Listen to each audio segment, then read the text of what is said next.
Dean, Humanities and Languages, and Director, Gandhi Campus. Our chief guest, Professor Arttran Pal, Dean, Student Welfare, Head English Department, Dr. Bimlesh K Singh. Keynote Speaker, Professor Jagdish Batra, Professor English and Dean English and Foreign Languages, OPJ G. Sonika. Speakers, Professor R.P. Singh from Lucknow University and Himanshu Sharma from Yal Singh College, Delhi University.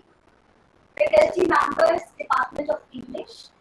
Research scholars who have joined us from different departments, and impudent students who have joined us in online and offline mode.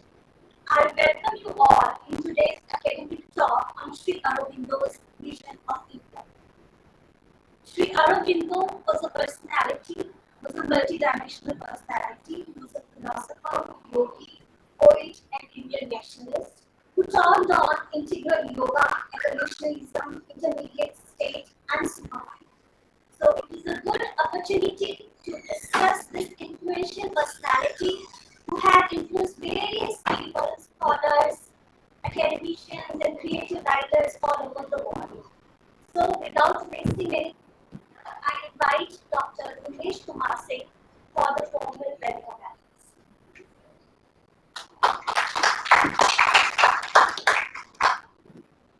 So before the welcoming address, I request Anjali from MBA second semester to welcome Professor Prasson Dutt Singh with a bouquet of flowers and a shawl.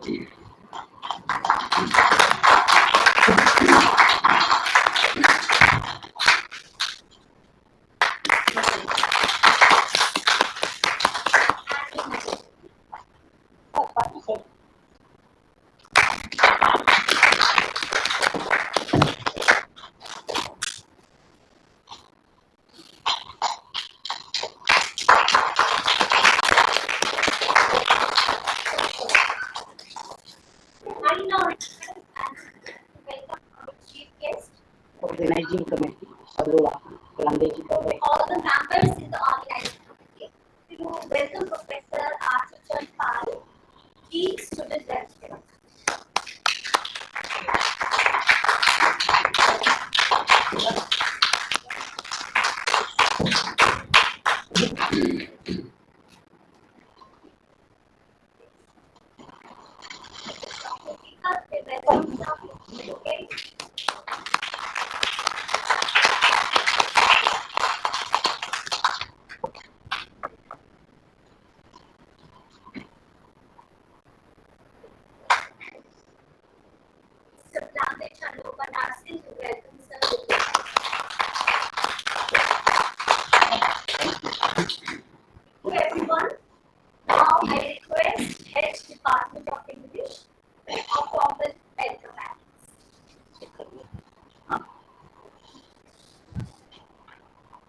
Thank you, Dr. Kalyani, for hosting today's session. First of all, I welcome my dear sir, Professor Prasson Dutt Singh, who is presiding over this national webinar today. He is Dean School of Humanities and Language, besides being Director of Gandhi Campus.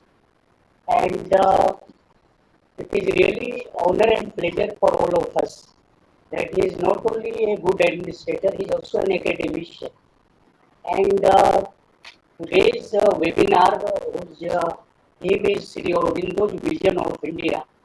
I want to tell all of you that he is the person who has been in central position in Indian Oriental Studies for a long time. So he has been man of letters besides being administrator. So, sir, I welcome you. Right over our webinar today. The chief guest of today's function, Honorable Professor Arttran Pal, sir, who is in the capacity of DSW of the university, besides being director of Gandhi Campus.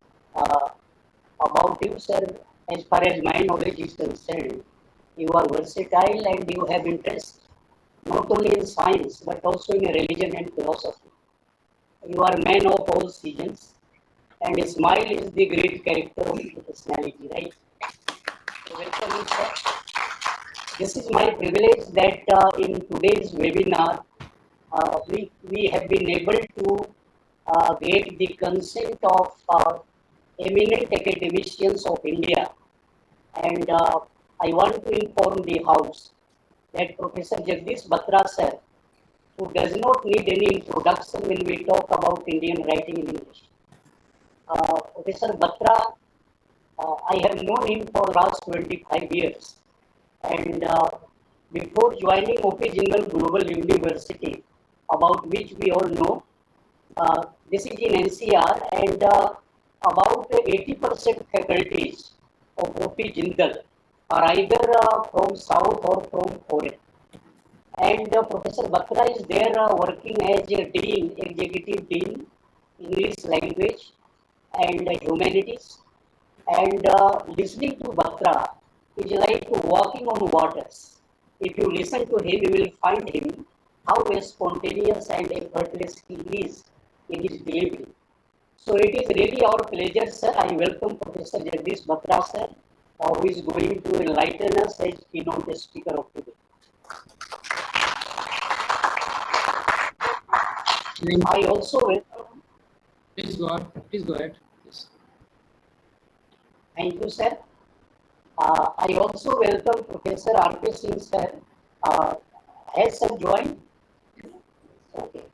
So I welcome you, sir. This is our privilege that for the first time we have the golden opportunity of interacting with Professor Arttran Singh, sir, who is an eminent academician, and like Professor Batra, Professor Arttran Singh, sir, is a widely traveled academician. He has been visiting faculty in foreign university as well. And if you look at his profile, in some time we will hear his profile and bio notes. We will come to know how great academician he is. So it is really a kind of bouquet and feast to listen to such an eminent personality like Professor Arttran Singh, sir. So, sir, I welcome you on behalf of English Department, Mahatma Gandhi Central University, sir. Thank you. And in this panel of speakers today, Dr. Himanshu is from Dayal Singh College, University of Delhi, and actually I have just known him and heard him for last more than 20 years. He is not only a good student of literature, he is also a man who devotes himself to personality building of youth. He is in the capacity of sub-lieutenant in Dayal Singh College, and he has got a bronze medal in OTA in County, Nagpur, and he is working in different capacities in Government of India as well. And he organizes seminars, and he is also very good speaker, and he has very good interest in Aurobindo and Indian philosophy. So I also welcome Dr. Himanshu to this national webinar. And the most important of all the program, our dear students and research scholars, and my dear faculties, Dr. Umesh, who is not present today due to his refresher course, Dr. Kalyani, Mr. Galampe Chanduba, Dr. Deepak, without whose support we could not have been able to organize this program today. So I express my heartiest felicitation to all my colleagues and my loving students. So thank you very much to this national webinar. Thank you very much, Dr. Bimlesh. Now it's the time to invite our keynote speaker, Professor Jagdish Batra. But before we go ahead, I would like to read a formal introductory note on him. Professor Jagdish Batra, an academic, author, commentator, and social activist, is currently Professor of English and Executive Dean at OP Jindal Global University, which he joined in 2012 as the founding head of English Language Center. Prior to it, he worked as principal and head of PG Department of English in various colleges. He has around 4 decades of teaching experience and has guided some 50 research scholars. His areas of specialization include contemporary Indian literature and cultural studies. Professor Batra has presented research papers and also presided over several international conferences in India, Europe, and Southeast Asia. He was presented the Research Excellence Award by JGU in 2020 and 21. He is the convener of 8th Annual International Literary Conference organized at the university. A former Rotary International Study Exchange Scholar to USA, Professor Batra has published 11 books besides 60 plus research papers in leading journals. He is on the editorial boards of 3 literary journals and research panels of many universities. Apart from that, he is a regular contributor to the Times of India and other national dailies and has written a large number of general articles. So, I invite Professor Jagdish Batra.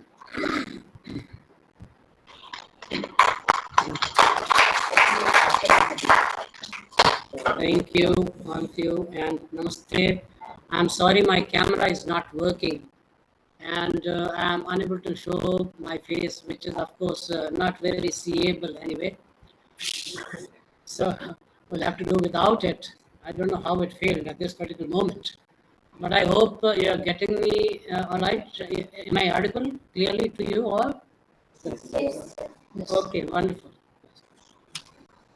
Well, I begin with my respects to Professor Prasson Dutt Singh, Dean of Humanities and Languages of Mahatma Gandhi Central University, Motihari, and Professor R.P. Singh of Lucknow University, Dr. Himanshu Sharma of the University of Delhi, and of course, Professor Arttran Pal, Dean Student Welfare of this particular university, and also other members of the faculty and their students. At the outset, let me thank Dr. B.K. Singh, Head of the Department of English, MGCU Motihari, and other members of the organizing team for inviting me to speak on this very important and serious topic. Despite despite my confession that I'm not such a knowledgeable person, but being my old friend, Dr. B.K. Singh, could coerce me, and I have to yield to share my ignorance on the topic with you all. Hope you'll excuse me for that. Friends, the topic itself is, of course, well chosen on the auspicious occasion of the 77th Independence Day of our country, which we celebrated yesterday only, and which happens to be the birthday of Shri Aurobindo also. Friends, we know of Shri Aurobindo, at least we know from different angles.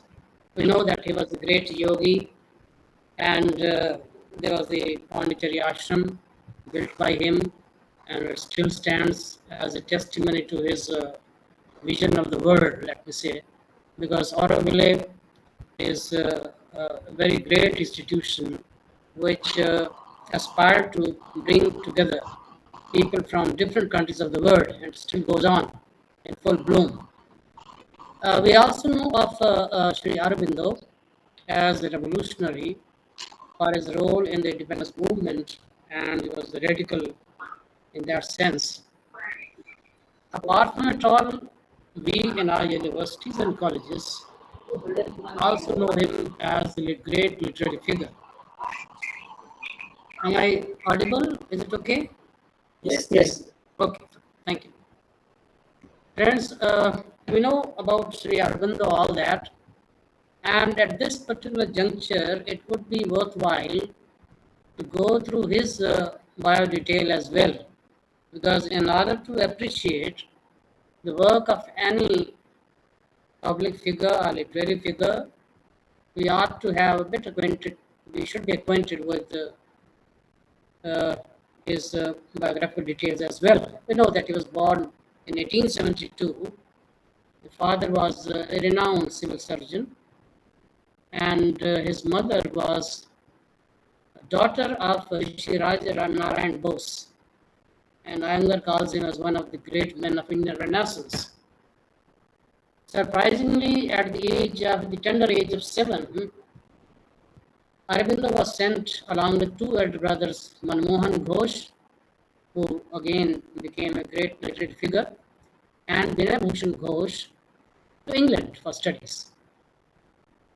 Which means that in keeping with the trend set by the Bengal elite, his father could afford it and he was in that league, so therefore he sent his children to study abroad. Aurobindo stayed for close to 14 years in England and was taught over there privately also. That is again a marker of a rich man's son. And he went to St. Paul's School, then to Cambridge, and we know that he also passed ICS while he was there, but didn't join the service. Of the studies, we know that he was a polyglot, expert in many languages. So he could speak and read and write in English, Latin, sorry about it, French, German, Italian.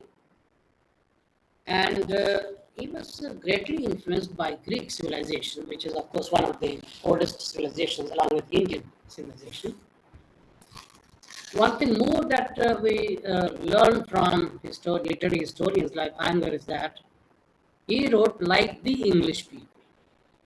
Naturally, he migrated to England at the age of 7 and stayed there for 14 years, studying all through there in an English ambience. So he very well, imbibed the art of writing like the English people. So that is something which goes against what Raja Rao said, that we should not aspire to write like English people.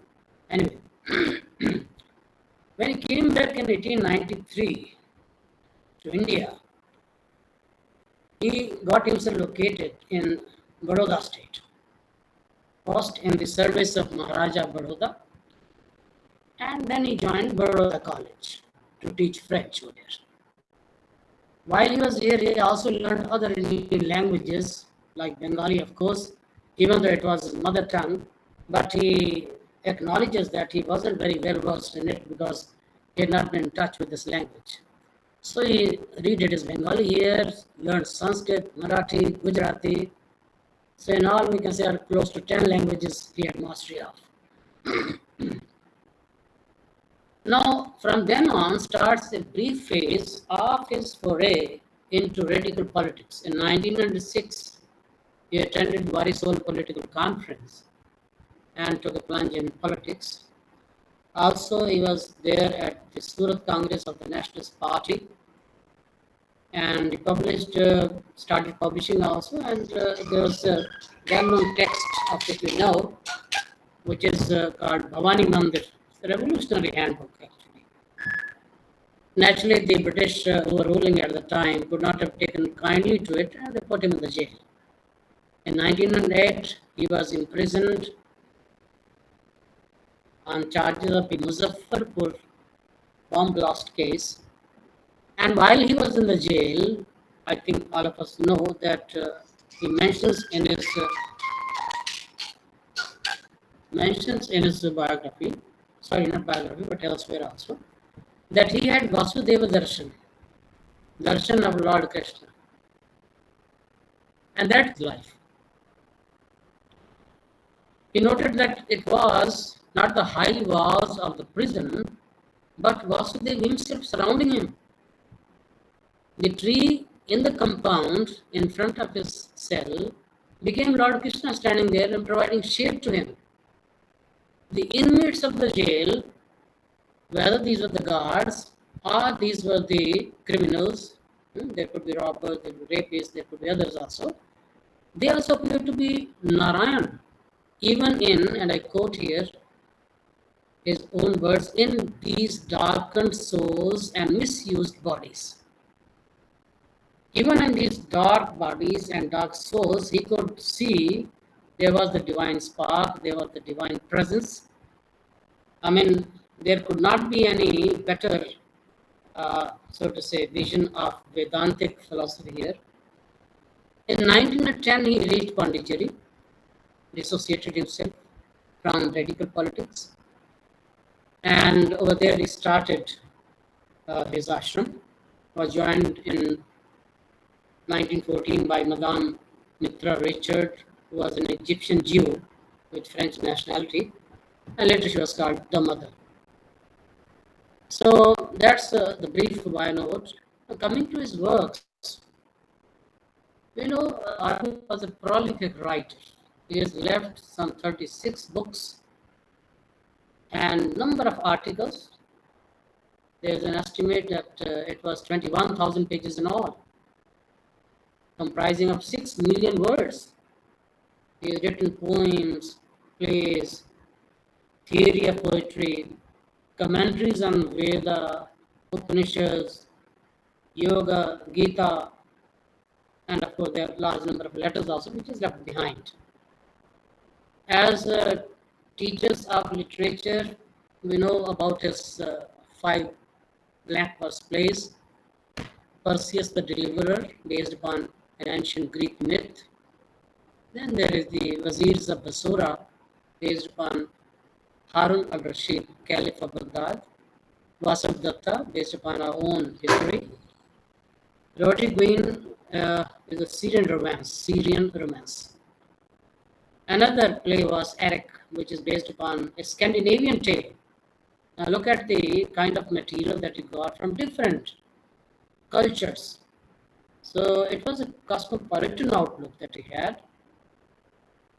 And of the very Indian works, we can mention the epics like Savitri, which is based on the story of Savitri and Satyavan. And there are 2 minor epics, Urvashi and Love and Death. Now, Love and Death is based upon the Mahabharata story of Ruru and Pramdwara. Pramdwara is mentioned as Premvada in Aurobindo's works. In 1906, he started Vande Mataram. Not started, sorry, because it was started earlier by Bipin Chandra Pal. He took over as editor. In 1909, he launched his own Karma Yogin, and 1914 saw the publication of Arya starting.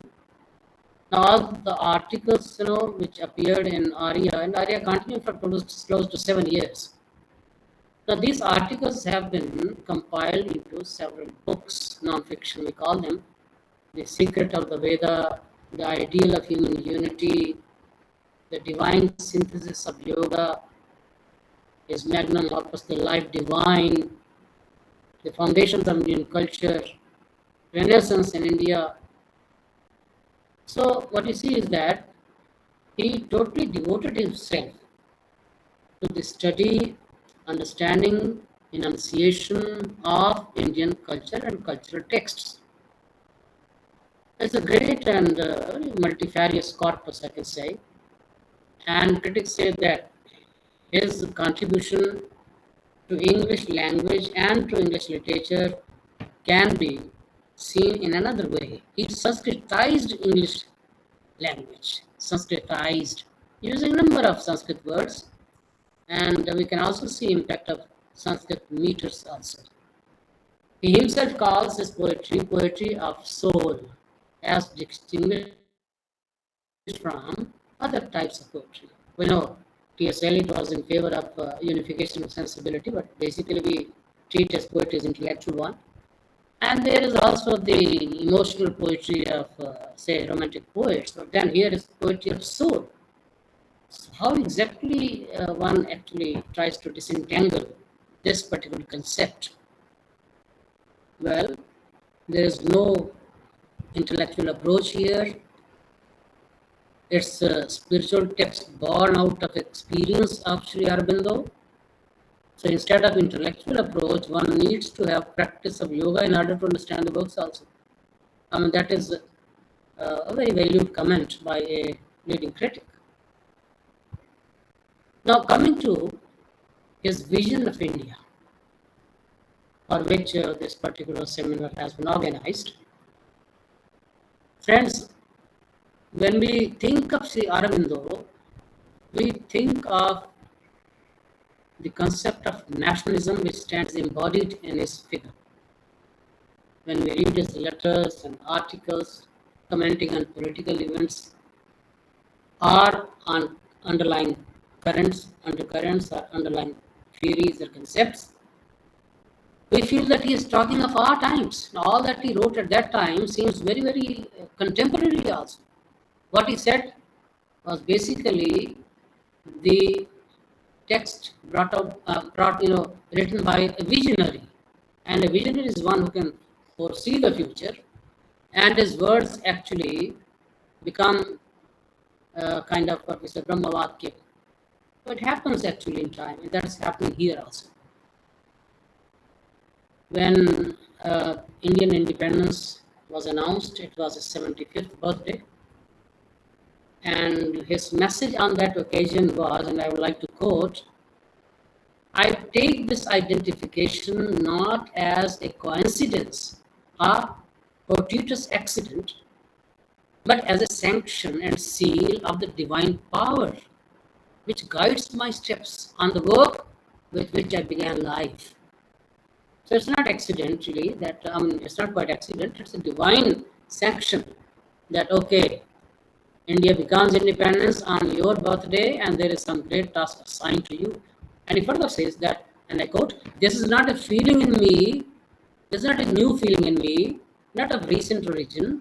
I was born with it. It is in my very marrow. God sent me to earth to accomplish this great mission. What was the great mission? To tell India of its energies which are lying dormant, and to see to it that India marches ahead towards the great future that destiny has written for it. That was the great mission. After the darshan of Lord Krishna, in a speech, he said, the nationalism is not politics for me, it's a religion. And then, what is the religion? It's the Sanatan Dharma for us, which is nationalism. And the two are so interrelated that when one dies, the other also is bound to die. So for him, nationalism was dharma itself. And he knew, this can be interpreted in the wrong way also. And at that time also, he said it can be interpreted wrongly. When the British crushed the movement in 1942, he wrote to a friend from Pondicherry, and I quote again, spirituality is the fulfillment of Sanatan Dharma. It is the only Swaraj. In 1905, 1905 what happened? Chori Chora was there. The onrush of divine force when people awoke from tamas state, over time wrong movements and wrong emotions rise, then this orgy of violence happens. Even passive resistance can lead to bombs. This is the Rajasic reaction, that means of the government. But it will give place someday to Sattvic resurgence. Out of this clash of opposite forces will arise what you could foresee, the Sattvic resurgence, renaissance of India on Sattvic lines. It is very, very insistent that, and again I quote, nationalism cannot die. It is not going to be crushed. It's an avatar. It's the Shakti of the eternal. It has come from the universal energy and will return after accomplishing its task. So this is a speech after Bipin Chandra Pal was sent to jail. So what it means, this nationalism is also a transitory phase.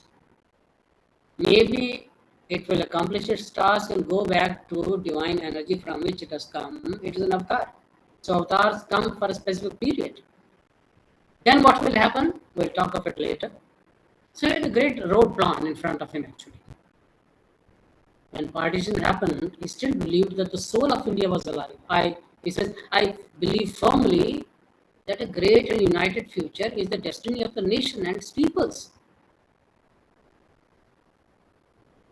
Now, unlike the Western concept of nation based upon landmass, population, language, history, etc., we have a different approach here. That's what he wanted to tell us. In his letter to wife, he says somewhere, whereas others regard the country as an inert piece of matter and know it as plains, fields, forests, mountains, and rivers. I know I worship her and adore her accordingly. What would a son do when his demon, that's the British, sitting on his mother's breast prepares to drink her blood content? Or would he rather run to the rescue of his mother? I know I have the strength to uplift this fallen race. This is not a feeling in me. This is not a new feeling in me. That's what I have already quoted. So this is what he wanted to do.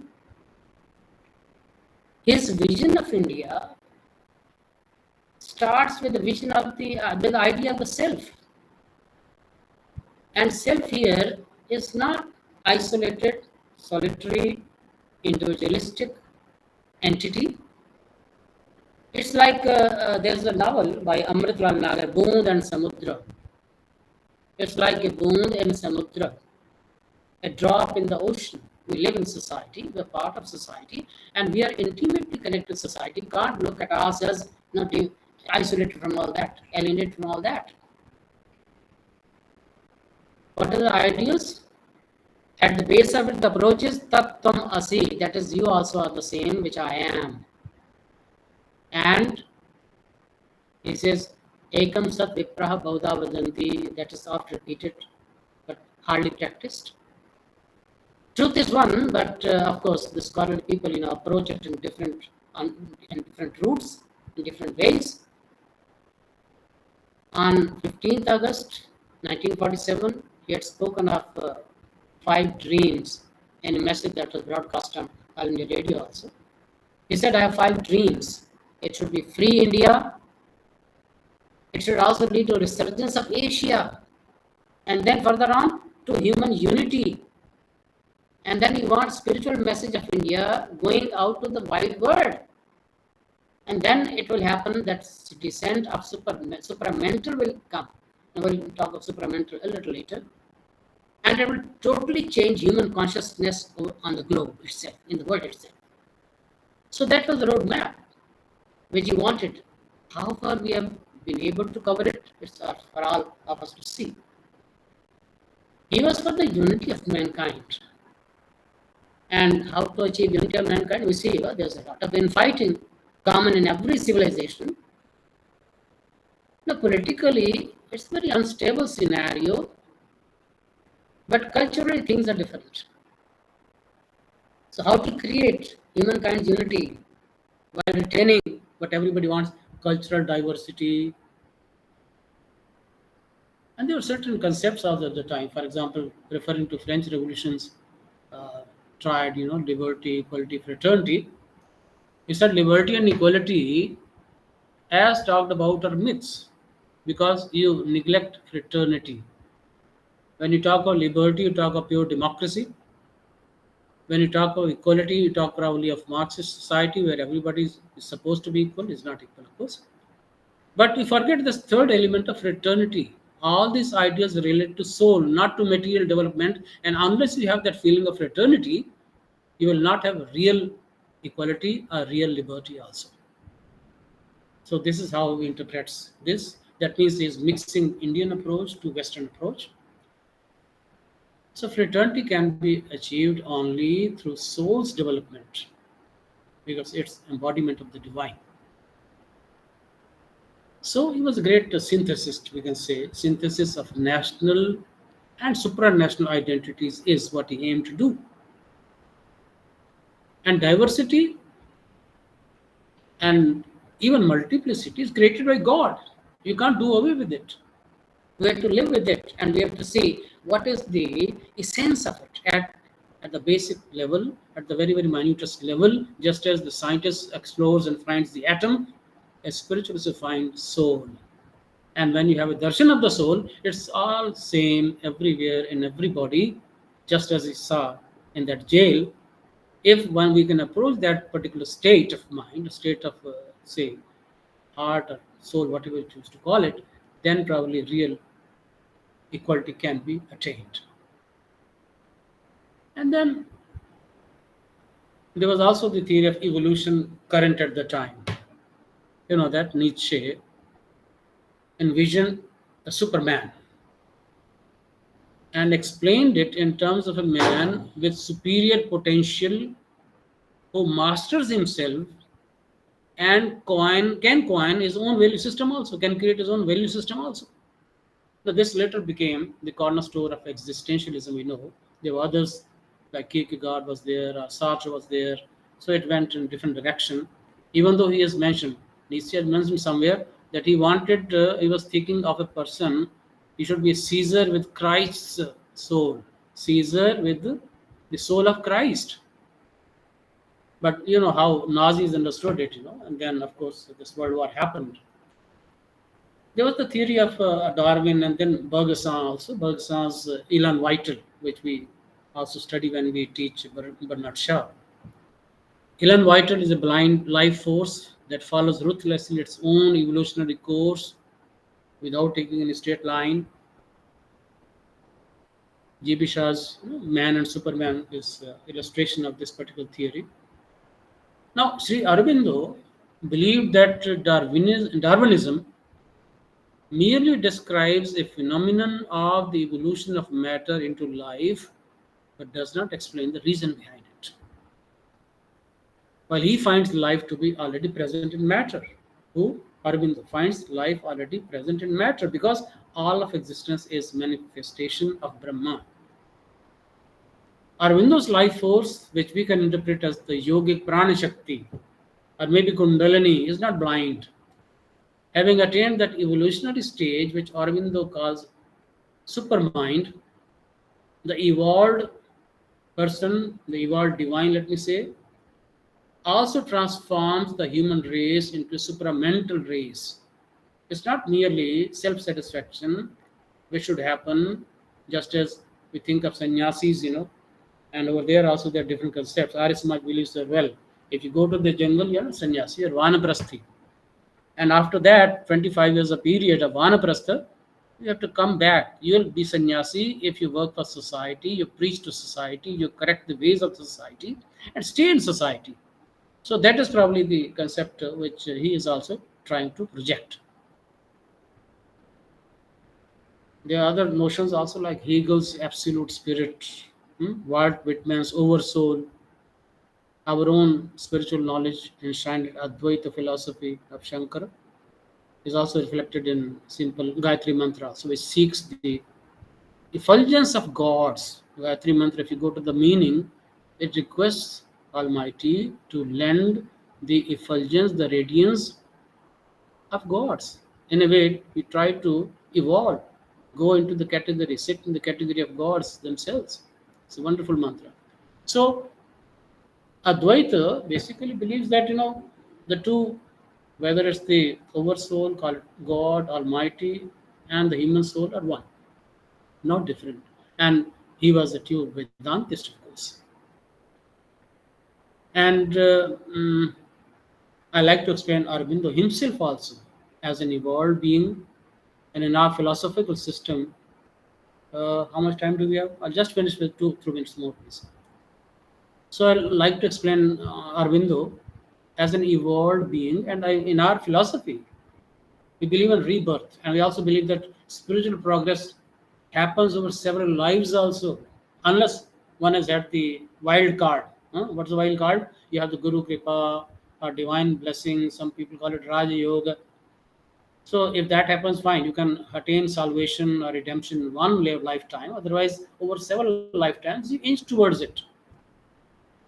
So maybe what we see in the life of Sri Aurobindo, previous births also have a role in it, because otherwise, he was born in an aristocratic family, studied all through in England, was totally cut off. And when he came to India, suddenly that seed which was lying dormant sprouted. And, as if God was calling me, gave the darshan also. And then it was a different course of life that took. So that means in earlier lives also probably, according to Indian philosophy, he had been inching towards this particular state of enlightenment. So friends, Aurobindo lived a versatile life, a scholar, a fighter, a yogi. And in all this, he was inspired by his own Lord Krishna. What is the life of Lord Krishna as in human form? When he came on the earth in human form, he lived a complete life. He was a naughty boy, stealing butter from neighbors' houses. He was a romantic lover who danced with umpteen gopis. He was a king and warrior who annihilated numerous demons. He was a friend, philosopher, and guide to Arjuna in the battlefield. Yogi himself, who could naturally explain nuances of yoga to him. He counseled and enlightened Arjuna and uttered words of wisdom which are valued even till this day. And the philosophy of Gita is called the most practical philosophy in the world. It will continue to guide and inspire people. So, friends, that is why people of great stature have paid tribute to him, whether it's Romeo Rolla, Dorothy Richardson, our own Tagore, who wrote a poem when he went to jail. He wrote a poem also in Bangla, Namaskar. That is the title. I'm not saying Namaskar myself. Now, what are the takeaways? What is relevant for us? Just two, three things which I would briefly tell. We may, like him, immerse ourselves in a lifestyle, highly lifestyle, whether Western or Eastern, but should be able to access our roots and have a true understanding and association with them. When we read the political views, these seem relevant to India today also. It seems it's talking of our time, they said. Nationalism is a relevant idea of Bharat, not India. It just can't happen with a utilitarian or purely intellectual approach. If we have to have the feeling of nationalism, call it patriotism, whatever, it works at the emotional level, not at the intellectual level. And how to generate that, how to inculcate that at the very early stage, it has to be done. For the die-hard old people, it may not work maybe, unless they also change of heart. They can understand things in utilitarian manner. So we have to work towards that. But this nationalism has to have international approach also clubbed with it. In fact, sometimes I think that we still have our civilizational values when we deal with the world. Look at how we have given to the word yoga. Modi ji rightly said in New York, yoga doesn't have any patent. We don't want any money for that. It's open to all the world. When we produced vaccine, COVID vaccine, it was sent to needy countries. So we care for it. That is in our civilizational mind. The mind that we inherited over ages. And going before that also, I think when Bangladesh war was fought, Sheikh Mujibur Rahman was made the prime minister. No Indian was made over there, even though it was within the sway of India. Just like Lord Rama made Vibhishan the king of Sri Lanka. The Pakistani POWs were returned. They were not butchered like it happened during world wars, because we value human life. So that is actually the lessons we have learned, which we should also go on cherishing. So friends, with these words, I would like to conclude here. Thank you so much for your patience. I'm sorry in case I've hurt somebody's sentiments, but of course I didn't mean it. Thank you.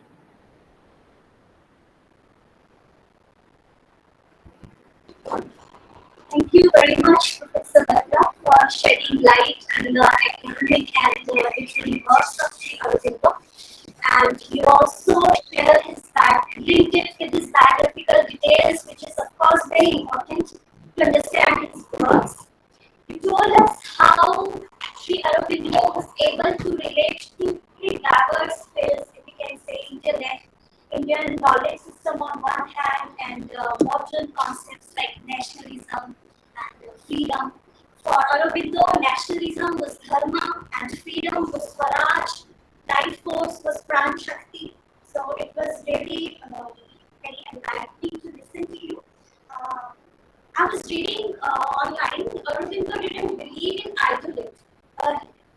Then once one of his friends asked him to visit a temple of goddess Kali. But he goes there and he suddenly finds a divine feminine force there, which he named as Mother World, right? And he wrote a poem, The Storm Goddess. I'd like to read a few lines from that poem.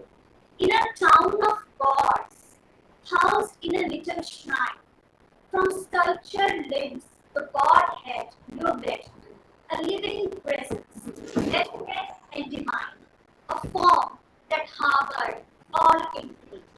He calls it the Word. So, thank you very much, Professor Batra. Now, before I invite our next speaker, Professor R.P. Singh, I request Mr. Bimlesh K Singh to read the formal unit.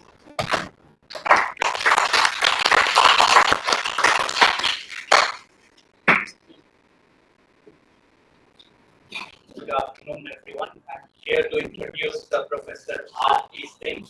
Professor Aurobindo Singh is a professor of English at the University of Lucknow. He is also a director of international collaboration and international students at the University of Lucknow. He has been having so many assignments that he did along with the government funding. He did one such project at the Department of Gender Studies, Central European University, Budapest, another at University of Rouen, France, Mission de Sciences de la Home, Paris. He was also a kind of writer in residence at Uzbekistan.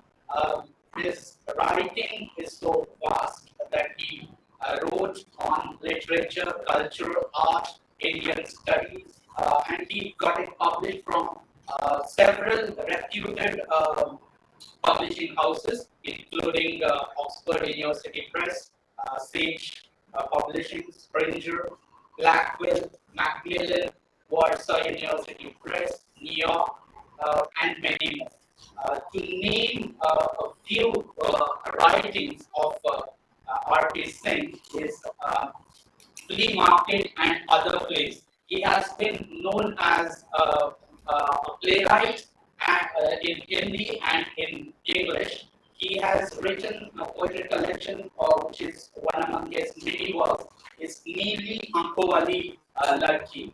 He has also written another poetry collection called Ek Anant Paila Akash. He has been writing poetry to many prestigious anthologies. To number them, there are more than 25 anthologies. He has written more than 500 poems and popular articles and published it in newspapers and magazines. He has been a recipient of 22 awards for his creative writing and teaching. So I welcome you here and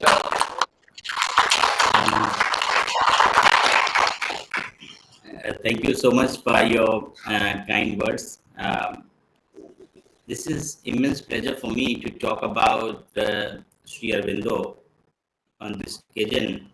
I remember my days. I was a student of 9th class and I stood first in my college, when some annual function is there. So the first award that I got, that was a book by Aurobindo. The title of the book was Shri Aurobindo. So when my friend, Professor Bimlesh K Singh, shared this idea that he is going to organize this centenary talk, you can say webinar, national webinar, it's a kind of seminar, not webinar. So it was, I was a bit nostalgic and also very enthusiastic to talk about certain ideas of Aurobindo that I have imbibed in my writing and in my career, how the influence of this great yogi is on us.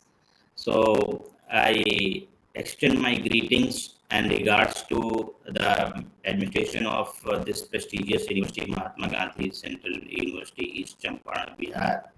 And I extend my greetings to the deans, Dean Academics is there, Dean Student Welfare is there, the head department of English, and respected colleagues, the fellow speakers, Professor Jagdish Batra ji, a very senior professor of English, and my dear friend Himanshu Sharma ji, and you dear students.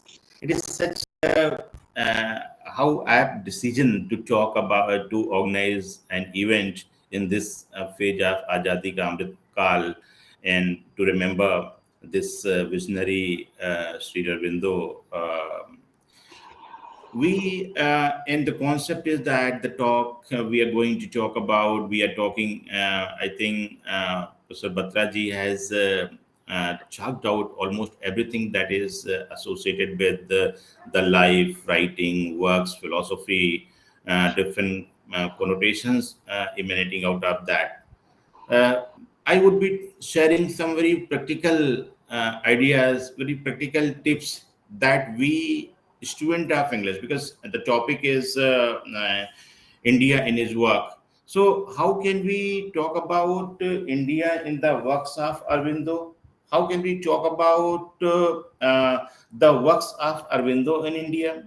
How can we refer the works of Aurobindo in Indian knowledge system? That is a term that we are very much listening around. And how can we adapt? How can we infer some practical viewpoint from the writing, from the philosophy of Sri Aurobindo in our discipline? We, the students of literature in English, how can we write our research paper in that perspective? How can we do our digitations? How can we write our thesis in that perspective? So, and you are all familiar that if we look at the NEP 2020, I would advise my young friend, the students over here, please just download from the Ministry of Education, HRD, the document of NEP 2020, and find out your research question.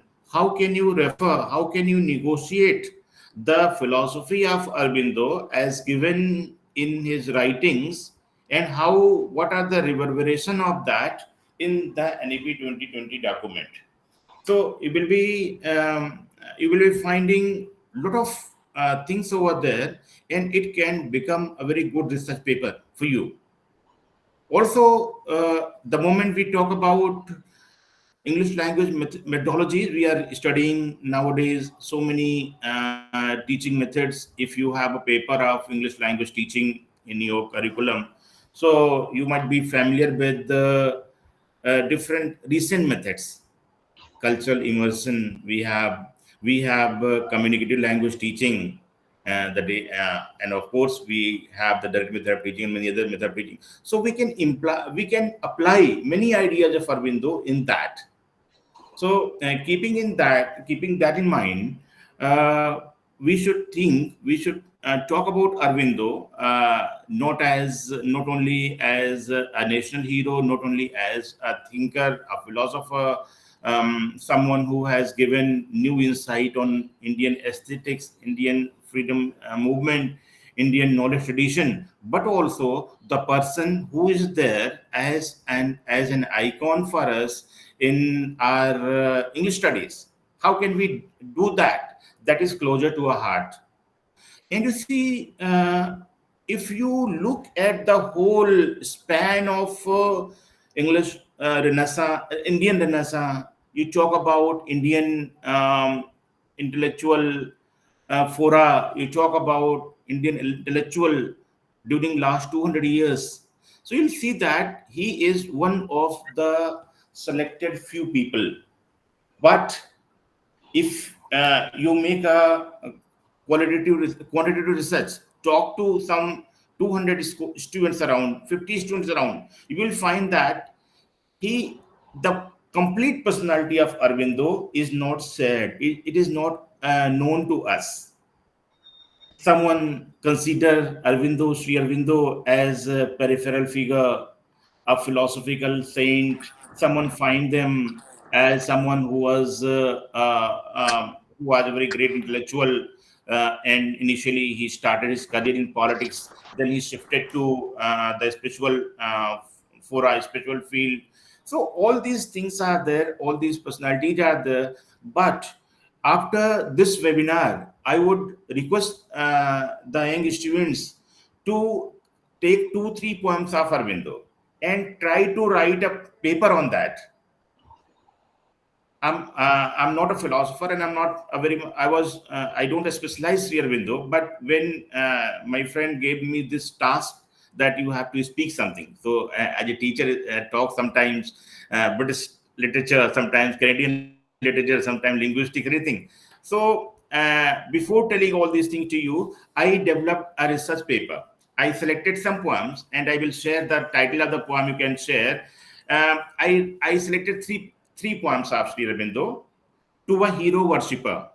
To a hero worshipper. I would request you to note it down. The students, if I can see that these are the students, I don't know who are these are students or the colleagues. So the hero worshipper, just download freely. It is freely available. And also one very significant text, to the Ganges. To the Ganges. To the Ganges, you read this poem, it spans in 2-3 pages, and you can write such a significant work on the Indian culture. You can talk about Indian illustrations in the select writings of Shri Aurobindo. I would give you more than 20 research questions, how to study Aurobindo, how to go for the ideas of Aurobindo in our classroom. Because you will see, you look at thousands of papers are available. You look at the official website of Shri Aurobindo Ashram, you will find all the works, every work. I got a list of writing, and they are available there in PDF form. PDF version, it is available.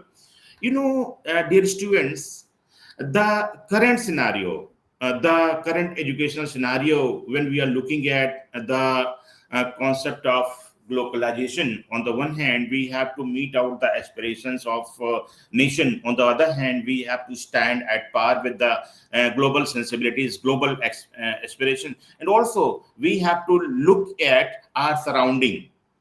And our national education policy and many other policy documents, they are focusing, they are telling us to train the human resources. What kind of human resources?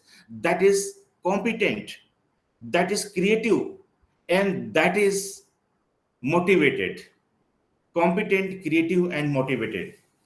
So I would suggest in this context to look at the meta text of Indian literature. Look at the meta text, and how from the meta text, like you are reading Aurobindo, you are reading Vivekanand, you are studying Dada Bhai Nauroji, because I was reading, we all are studying Hind Swaraj. आपकी university Mahatma Gandhi ji के नाम पे है, and you are all studying Hind Swaraj. Do study Dada Bhai Nauroji's critique of colonization. There are a lot of work that we can find out from less trodden path that can give you a significant area, significant trope to look at post-colonial perspective in the writings of Dada Bhai Nauroji in the same way. So I was just referring here the concept of meta text, meta narrative you find in the works of the philosophy, the spirituality, the life, the writing of because the works of Aurobindo on Indian Renaissance, 3-4 articles are essays are there, very significant essays are there. His works on the poetry, his works on future poetry, his context of overhead poetry. We have a term, overhead poetry. So all these things are very significant for us, the students of English studies literature. I was referring here when the concept of meta text, meta narratives. Meta narratives are all around. Be the writing of Shri Aurobindo, be the writing of other scholars and philosophers of his caliber. And out of that, how strategically we are carving out our place as a student of literature. It will lead to the creativity. It will lead to creativity, It will lead to a certain pattern of our own association with the philosophy of this luminary. Uh, Dear students, I would address time and again to the student because you are the most precious. For you, this webinar has been organized. We are all there in our master's classroom, in our doctoral research coursework classroom with our basic competence. We are with their basic competence, but we have to inculcate a perception to catch, to see the behavioral competence in us. What is behavioral competence? We have to look at the academia, the research, the trend of writing and reading and researches at the national level, at the global level, and also the aspirations and the expectations of your country. Develop that behavioral competence. In that, you develop your strategic competence. Who develop the strategic competence? The person who is creative. The person who is creative. You might have studied Francis Bacon. He says, studies never tell their own news. It is the experience, it is the conference that tells us how to use study. So try to negotiate the writing, the spirituality of the philosophy of Sri Aurobindo in the light of our subject, in the light of our own discipline, in the light of our own perspective. So, what I personally feel, what I understand out of my experiences, what little I could understand about Aurobindo, because he's a great yogi and it's very difficult to understand the writing of Sri Aurobindo in one go because it takes life, because he is offering all the time the crux of Indian philosophy, Vedantic philosophy, Upanishadic philosophy, and his own intuition. The moment you look at your own intuition, that is greater than anything else. So, if you ask someone in a simple way, in a one liner, to tell what is the philosophy of Aurobindo, so it is a synthesis of idealism, realism, naturalism, and pragmatism. Idealism, number one thing, idealism, realism, naturalism, and pragmatism. How you will see, and out of this paradigm, you can refer four research questions: individual self, ideal, and nation. Colon, reading inferences from the select text of Aurobindo. Select text, there is a whole ocean of ideas.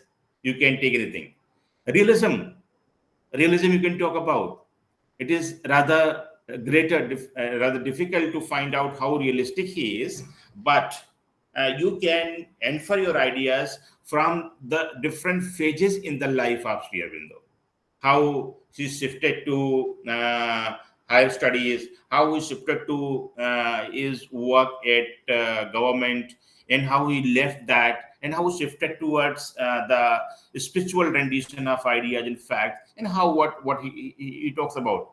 And further, if you talk about his manifestation of ideas, how does he manifest the idea? So, Gyan, Bhakti, and Karma ethics. He was rooted in, you can easily write, you can write the, like a research question. Suppose you ask me to write, to find out research questions, so I can say that tropes of, tropes of, tropes of, uh, the tropes of the canons of Srimad Bhagavad Gita in the select writings of, in the select poetry of Sri Aurobindo. You just go through the, just download, you can click, and because I was reading 2 days back some text, some poetry, because this webinar has, this seminar has inculcated many research questions that thought in my to me. I'm going to walk in those lines. You can find out, just find out 5-6 poems. 5-6 poems of Sri Aurobindo. Just read the text from the first page to the last page, and you see that how many illustrations are there.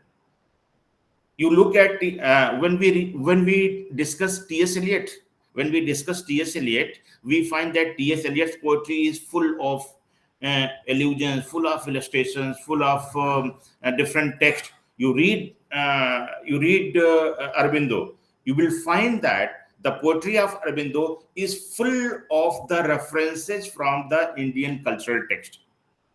एक जो मैंने अभी आपको बताया Ganges is work or to Ganges, you will see more than 200 references. The moment you try to read that poetry, that poem, that specific poem, you will see different inferences. Also, you might be familiar with the current trend of studying literature. Many of the students, many of the takers of literature, the moment you go to the, suppose as a young teacher, when you will go to the classroom the other day, sometimes the students ask the question, why you are teaching me this poem? What is the use of this?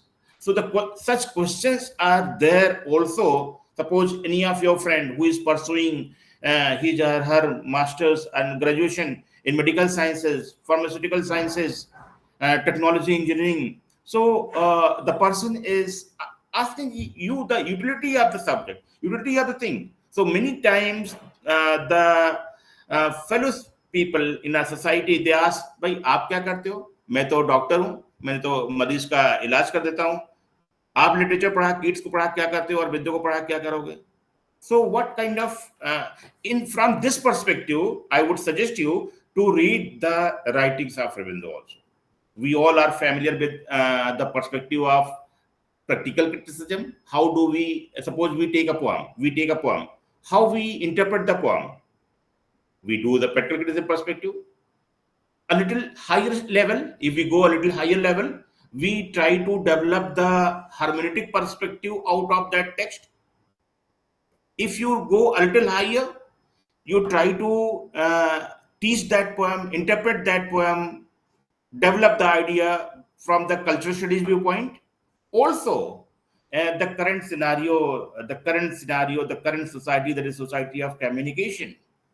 What is the communication viewpoint? What does any text communicate to the masses at large?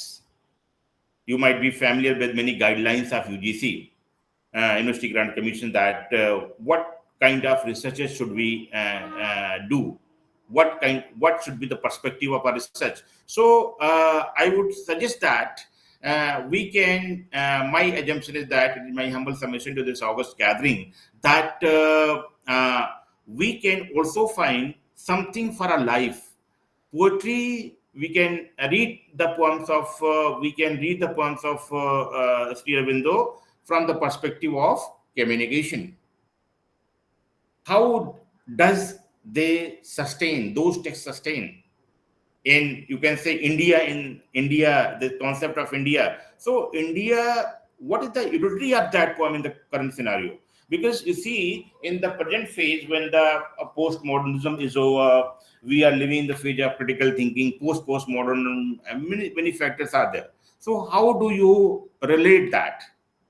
I would advise you to read a book, very famous book you can download from internet, The Greatest Generation by Tom Brokaw. The Greatest Generation of Tom Brokaw.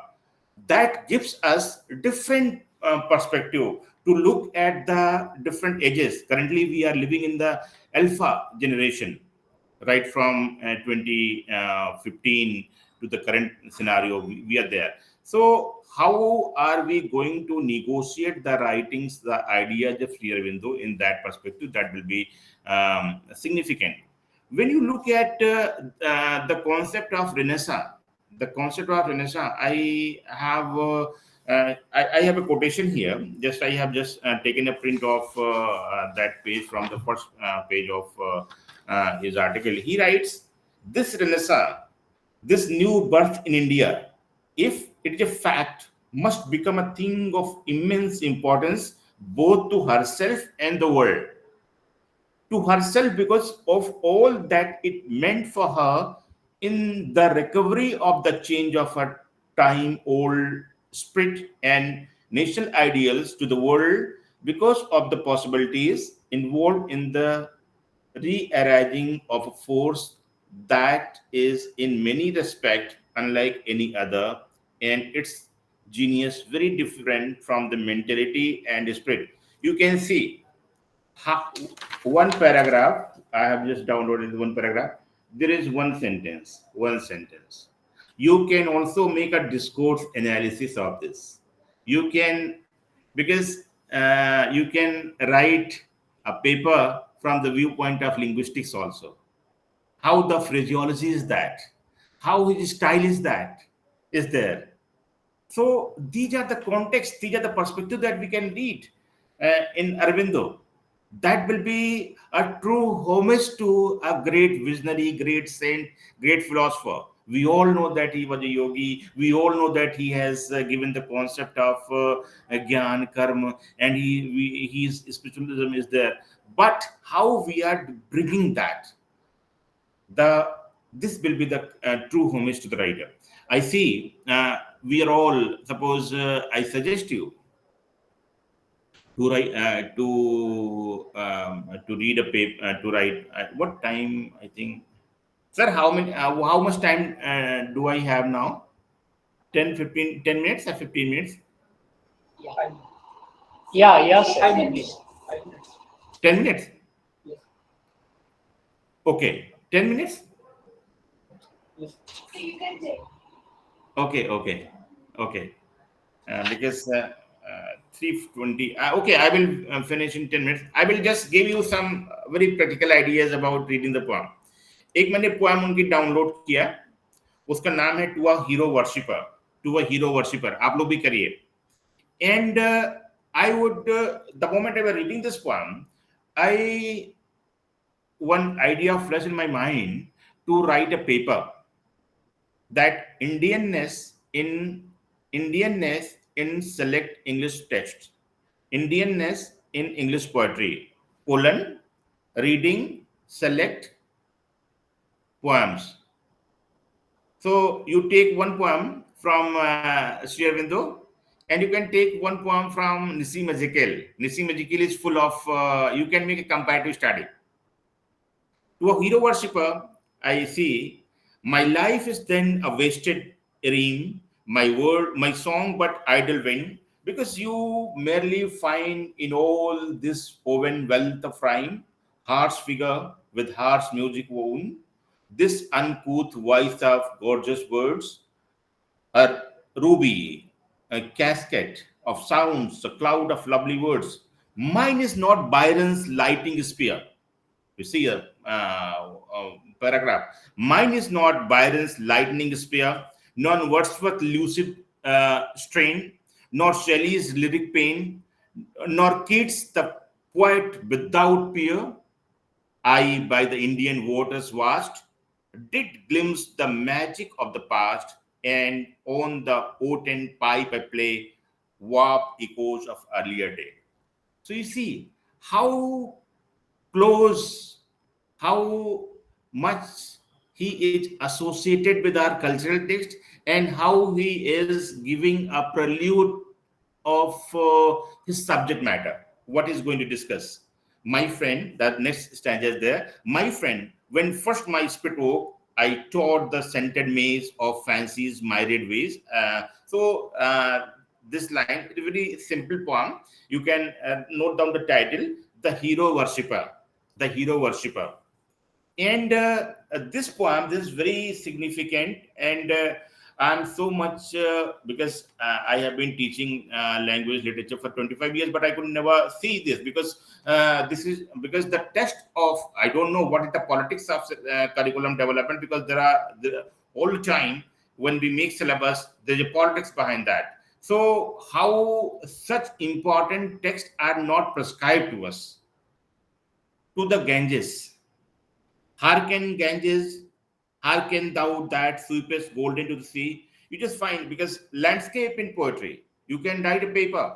Landscape in poetry, you can write fauna and flora in Indian poetry. You can talk about cities in Indian poetry. You can talk about rivers in Indian poetry. The moment we talk about river in Indian poetry, so we seldom find this text. We start with Ramanujan and we find some two, three other texts.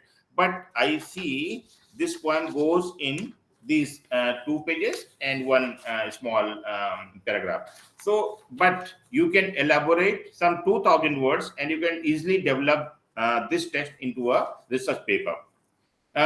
One more poem. I have selected 3 poems to discuss with you. Maybe Hail to the Fallen. Hail to the Fallen. So this poem offers a comparison and contrast. You can sing, you can talk about, you can refer the classes of different civilizations, classes of ideas, East and West encounter, East and West encounter. So these phenomena, these patterns we can easily find. And the moment you talk about the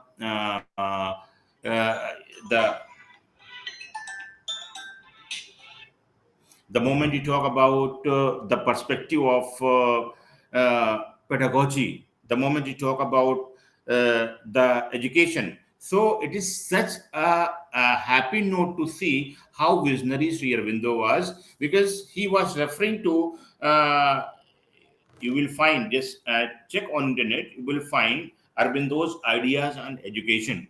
Arbindo's ideas on education. You find some 10, 15 secondary sources, and also you can refer to the books. You can easily find the bibliography of Arvindo. There, the text is easily available, and make a comparative chart of what principles I have put. Some 20, 15 points for myself.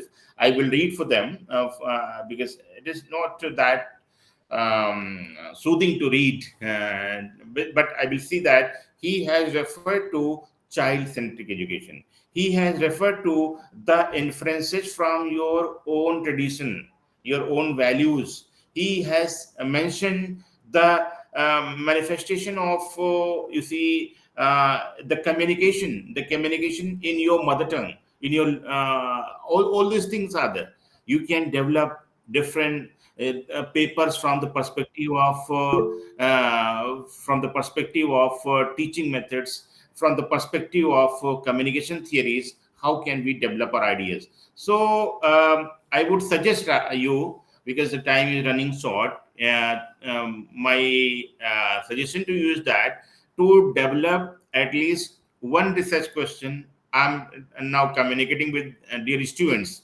You develop one research question and find out the ideas of cultural studies with reference to Aurobindo. You can say how cultural studies, because cultural studies, you have to see in cultural studies, you can say it is also a crux how individual self negotiates with the forces around, and how out of those forces around that creates a new text. Text is there, context is there. Out of that context, how the individual self is giving a subtext. Different connotations are there. You can easily find the whole life of Sri Aurobindo, just find out in a graphical narration. So Indian literature, you can refer from the perspective of Indian literature. You can also talk about the post-colonial pattern and the writing of Sri Aurobindo. Indian aesthetics, full of thought. You will see the chapter, there is an essay on Indian aesthetics. You will see Indian value, landscape, land, people, aspirations, nationalism, biggest topic. You can develop your doctoral research work on that, because we are many times we are following the concept of the Western model of nationalism. Why don't we refer these luminaries, the scholars from our own tradition? Overhead poetry, school of poetry. You can talk about poetry as communication. Many times we read, suppose, right from the phase of liberal humanism, right from the early phase of poetry, Aristotle, till the contemporary phase. Find out for yourself what is the purpose of poetry. Find out minimum 5 purposes of poetry. आप poem क्यों पढ़ते हैं, poem लिखते क्यों हैं आप?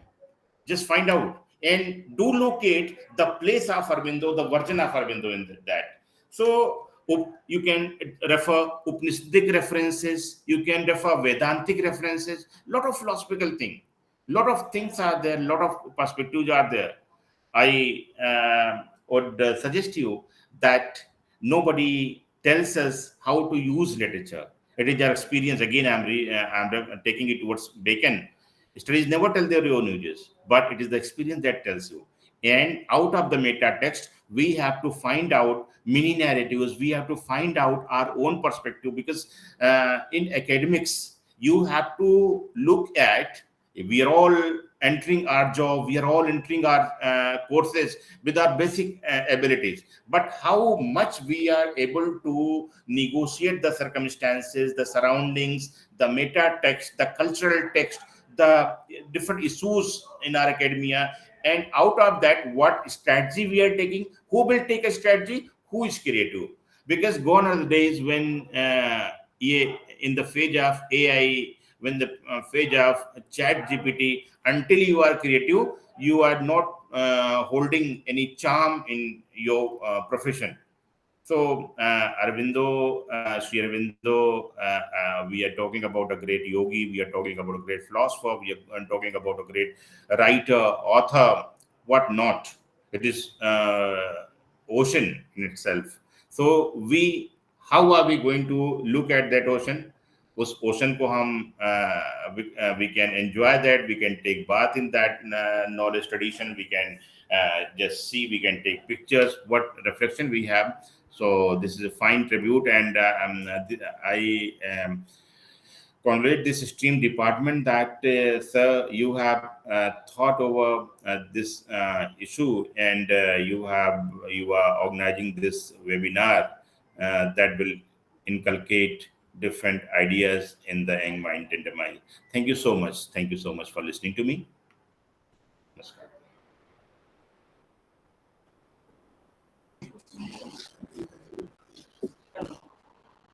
Thank you, Professor R.P. Singh, for your enthusiastic words on Aurobindo.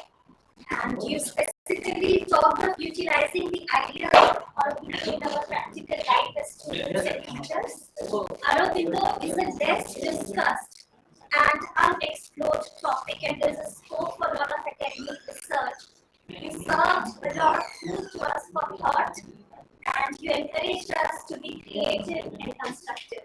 Thank you very much for your insightful words. Most welcome, madam. It's my pleasure.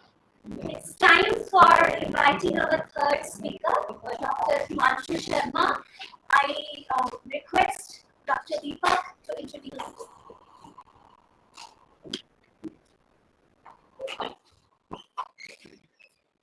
Very good afternoon, and thank you, Dr. Kalyani, for giving me a chance to introduce. So I welcome all, and Dr. Himanshu Sharma, who is presently working as an assistant professor in the Department of English at Dayal Singh College, Delhi University.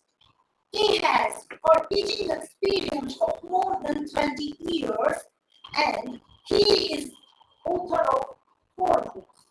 He has published chapters in different books, journals, and several national and international journals. He has presented papers in more than 30 national and international conferences. Am I audible? Everyone, am I audible?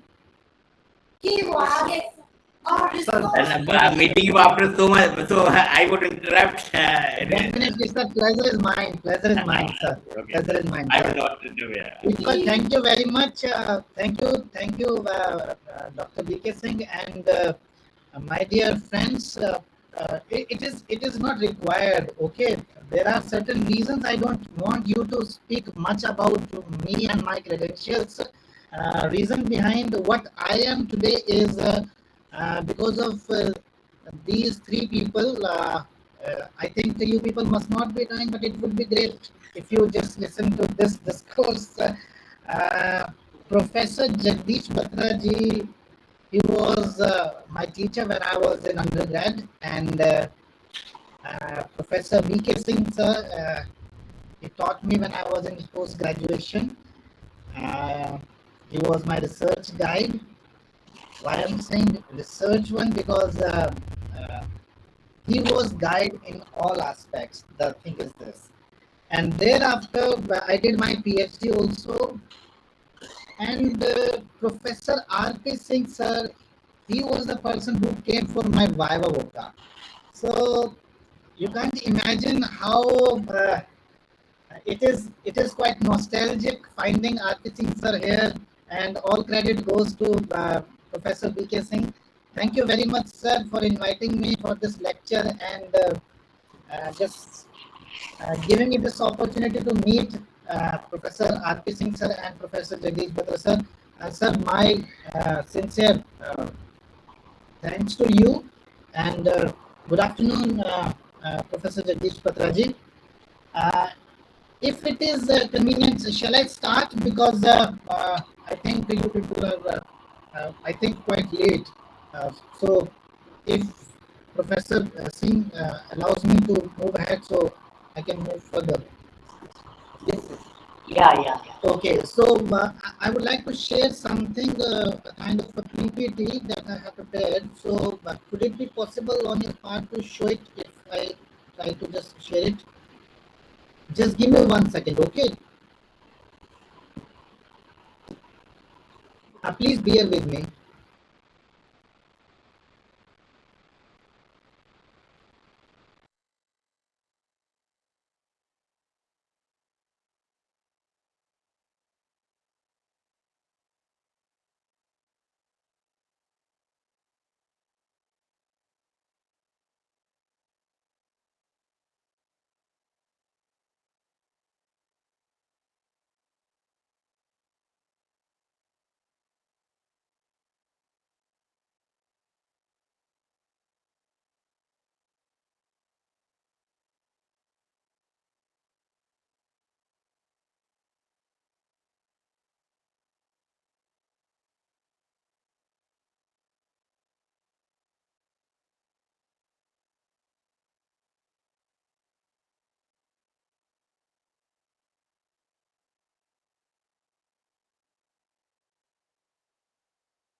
Take only 1 minute, please.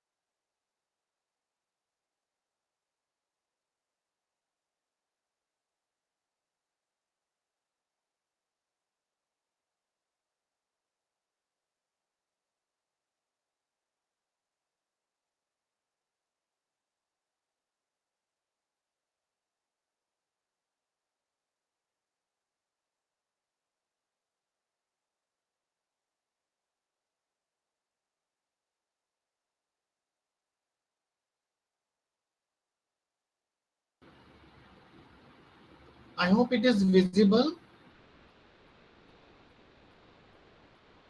Yes, sir.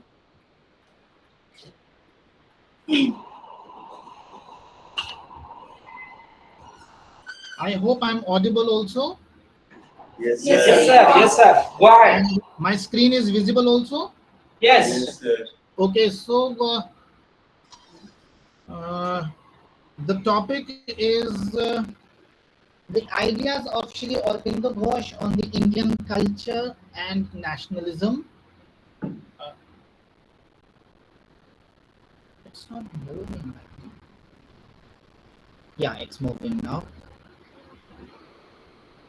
Okay, so regarding today's discussion, let me be very clear that it is simply a humble effort to uh, conceptualize the ideas of Shri Aurobindo Ghosh on the Indian culture and nationalism. And for better comprehension, I have divided it into three parts. The first part will throw light on the life and history of Shri Aurobindo because his bringing had a great role in shaping of his ideas on culture, civilization, and nationalism. The second part will be dealing with the cultural and the nationalist ideas of Shri Aurobindo, which further divided into 5 points: spirituality and religion, literature, language, Aurobindo's concept of nation and nationality, both freedom of individual as well as self-government, and thereafter spirituality and nationalism. Uh, the last part would be the conclusion one.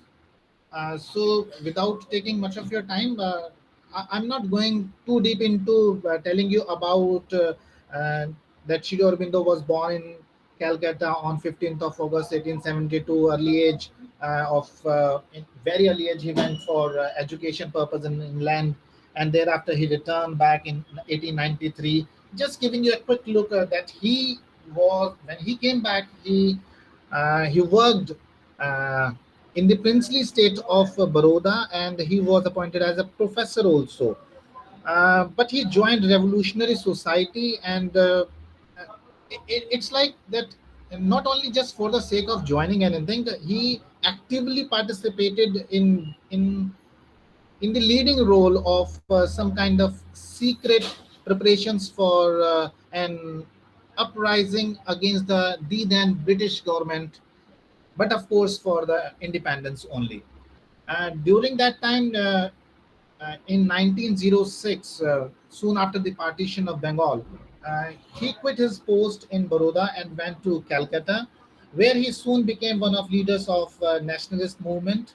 And here I would like to quote one more thing here, that he was the first political leader of the nationalist movement, who in his newspaper wrote Bande Matram, the complete idea of the complete independence for the country.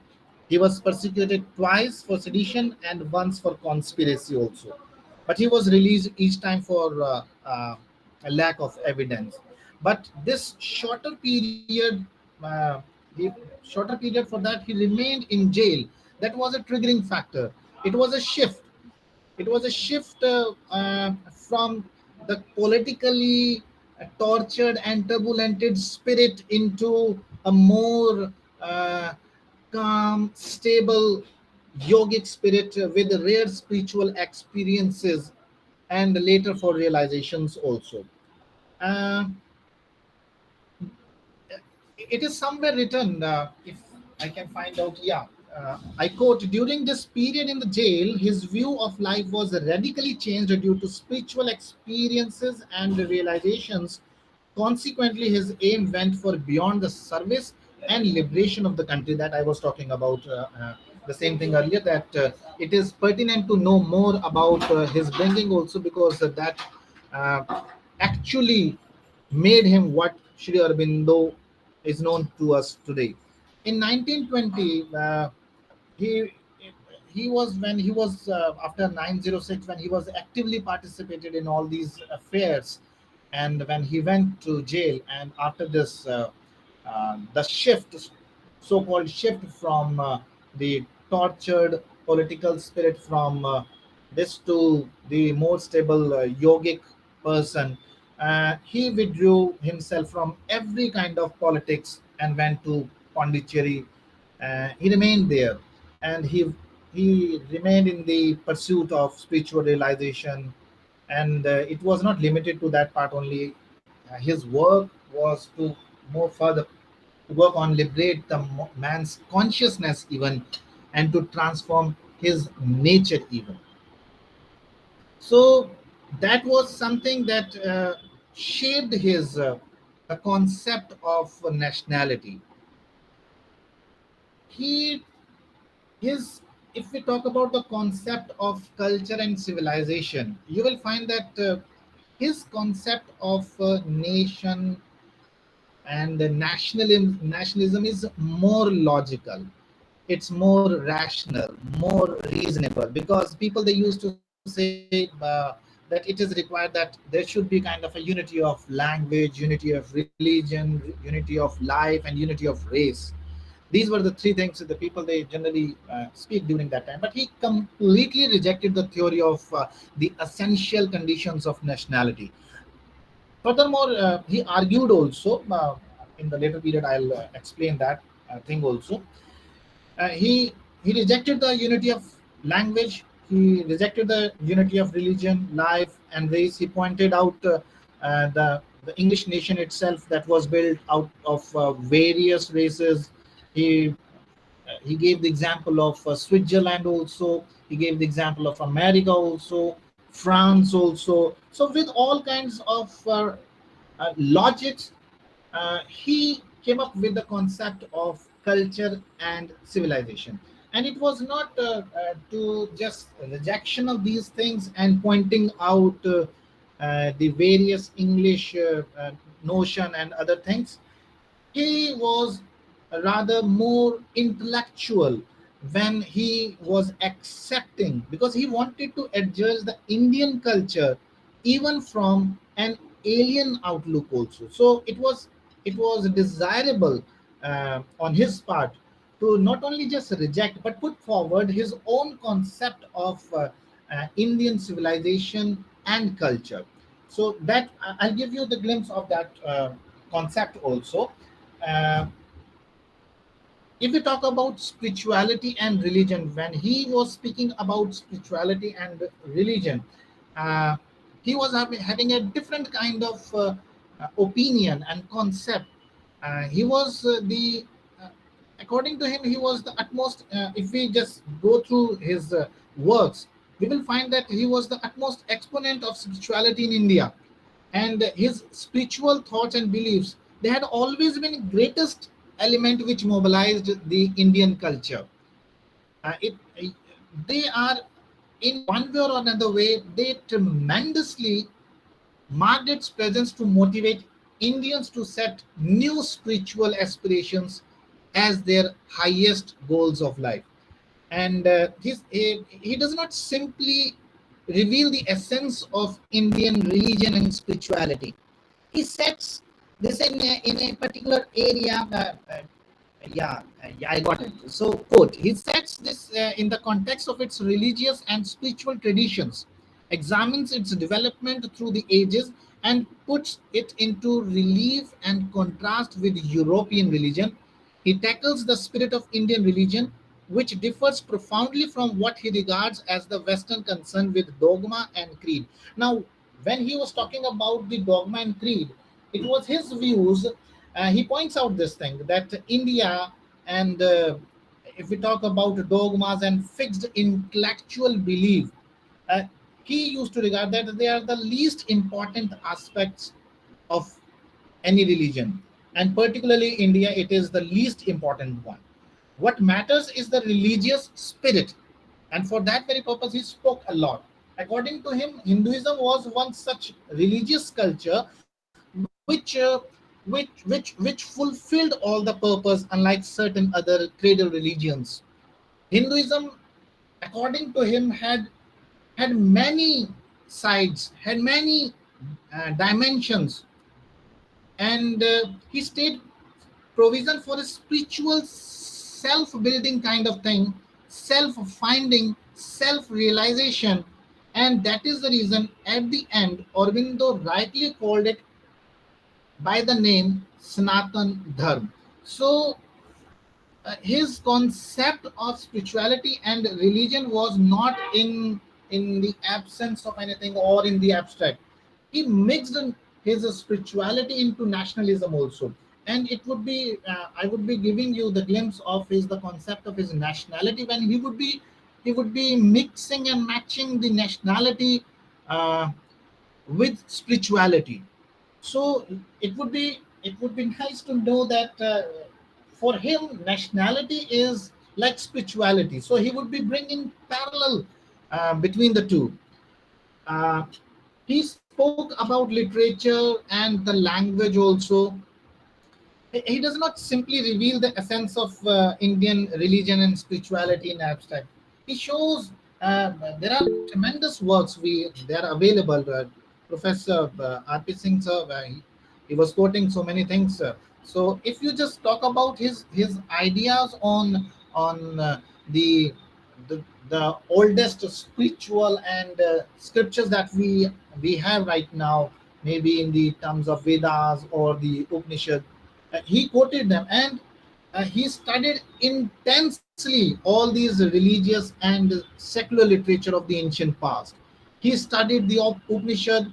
He revealed the same kinds of essential teachings to the masses in a different kind of manner. Rather, I would say that in a different philosophical manner, and for that he had some kind of a philosophical touch and shared in his language also.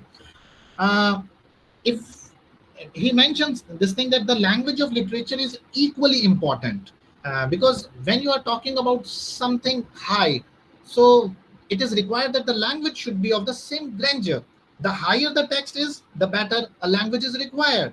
So the essence of literature is always conveyed through proper language, through philosophical tinge, uh, the language that has philosophical tinge into it. So he highlights the importance of language, particularly here the achievements of the language Sanskrit. He wrote somewhere, I quote, about Sanskrit language. Quote, the ancient and classical creations of the Sanskrit tongue, both in quality and in body and abundance of excellence in their potent originality and force and beauty, in their substance and art and structure, in grandeur and justice and charm of speech, and in the height of width of reach of their spirit, stand very evidently in the front of rank among the world's great literature. So he has a very tight grip over language. So it's not about that you're evoking somebody who is of a grandeur and you are using a language that is of common masses. In case you are to evoke somebody, your voice should be as high as it can be. Okay, as high as it can be.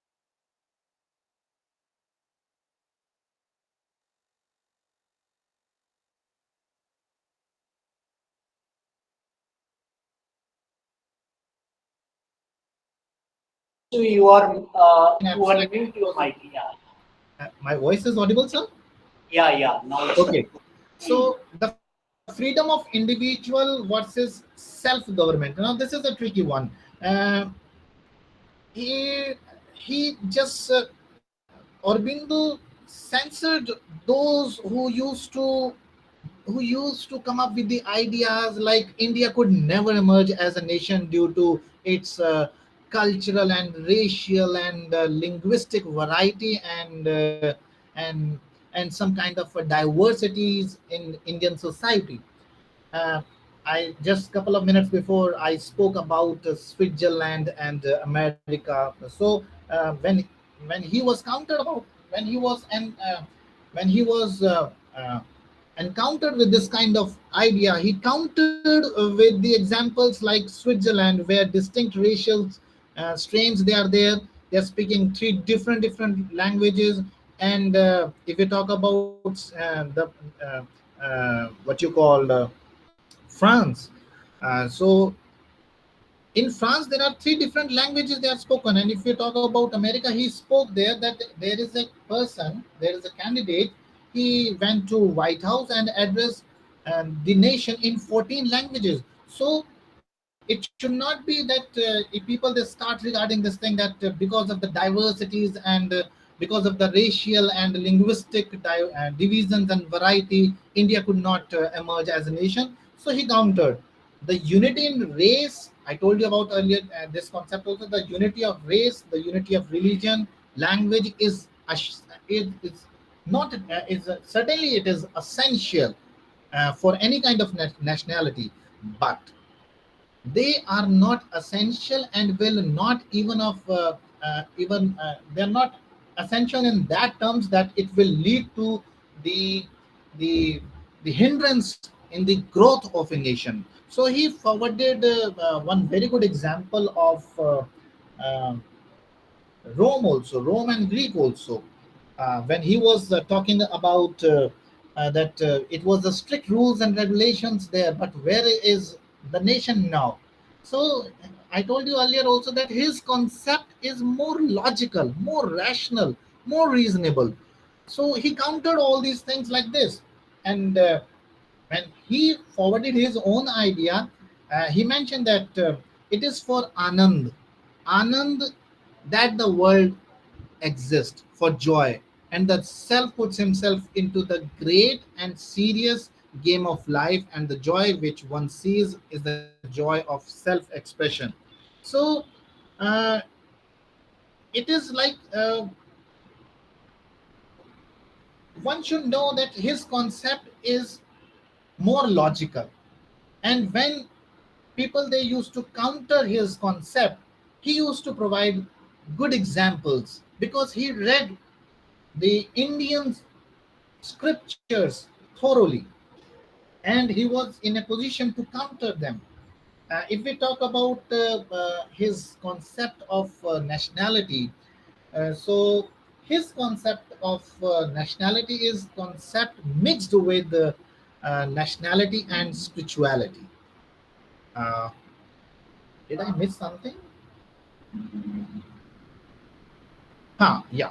So he spoke about the individual self-government and their yeah, it's individual liberty and self government. We were talking about this. So uh, the Western concept they used to they used to call for three rights. They used to crave for, or they particularly cherish for their free nations. So the three rights they used to ask for: the right of free press, the right of free public meetings, the right for the right of association, the right of association. For that he mentioned this thing that association is the mightiest thing in humanity. It is the instrument by which the humanity moves. It is the means by which it grows. It is power by which it progresses towards its final development. There are three ideas which are supreme movement to human life and have become the watchwords of humanity, and he clearly mentioned those three watchwords when he was very vocal about liberty, equality, and fraternity. So it's not about that these kinds of things that we have witnessed. Firstly, through the voice of Aurobindo, even our sages taught and deduced the same kind of things from our holy scriptures and religious writings. And it is like reaching to the utmost goal, and they have mentioned this thing like mukti and moksha. So his concept is the concept of self-realization. And I was talking about the concept of mixing and matching of spirituality and uh, nationalism. So his philosophy of nationalism, when he established this we can find in the Vedanta doctrine, and where in fact, if anyone wants to feel like, they can go and find the beautiful harmony and cohesion of man with God. So he elevated the status of a nationalist to the to religion, so that the people they can easily associate himself with each and everyone, and the concept even the people could understand it better and adopt it. So according to him, nationalism is like divine, okay, and it is like a divinely appointed shakti of the eternal, and must do its God given work before it returns to the bosom of the universal energy from which it came earlier. Atma ka Paramatma ke saath milan. So you will find that even the concept of nation is mixed with the concept of spirituality. They are so harmlessly getting together. So there was a story also where he refers Bhavani with uh, some kind of asur, and she came up with some kind of weapons. There were some pool of weapons available, and out of that pool of energy, the goddess arose riding on the lion, and with Ashtbhuja, 18 arms, which I'm holding one weapon belonging to the different gods. So it's just like the symbol of the collective aspiration and power of the Indian nation mixing with spirituality, so that they can better adopt it. So these are some of the facts and figures of which I probably I don't know about how far I was in a position to speak about all these issues, but some of the golden words or concept I selected from his writings and I shared with you. And you know what, Aurobindo, he didn't propound the philosophical ideas ranging to the entire humanity. He was more logical and acceptable, adaptable kind of a figure that even um, common masses they can associate himself. With this note, I would like to conclude this discussion from my side. And over to you, Professor Singh, and thanks for giving me this opportunity. Thank you very much, sir.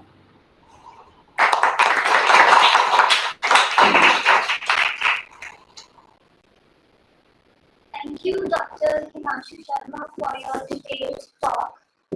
You talked of, you reflected on the ideas of Aurobindo, and Aurobindo didn't believe in the unity of language, religion, or race, but in the university, in the unity in diversity, if I can put it like this. He brought rational outlook to religion and highlighted the importance of language, and defended the idea of India as nation. So thank you for sharing your views and enriching us. So now, Thank you very much, everyone. Thank you very much for sparing your valuable time. Thank you very much for listening to me. Thanks to Professor Singh for inviting me, and thanks to RP Singh sir for sharing this common platform where I'm finding myself honored today, because I'm sharing the same common pulpit with you as well as with Professor Batra. Thank you very much, sir, and credit goes to Professor Singh. Thank you very much, sir. thank you, Dr. Sharma. So now I'll invite our chief guest, Professor Arttran Pal, Dean Students Welfare, for his address. I request my distinguished speakers to please stay with us for 20 minutes more, because we have our uh, chair of the session, Professor Prasson Dutt Singh, and chief guest, Professor Arttran Pal, who are going to address us. So I request distinguished speakers, Professor Jagdish Batra sir, Professor R.K. Singh sir, and my dear Dr. Himanshu, to stay with us for 20 minutes. Please. Definitely, sir, definitely. Yes. So I request the chief guest, Professor Arttran Pal. Yes, I'm coming. Just a minute. Yeah.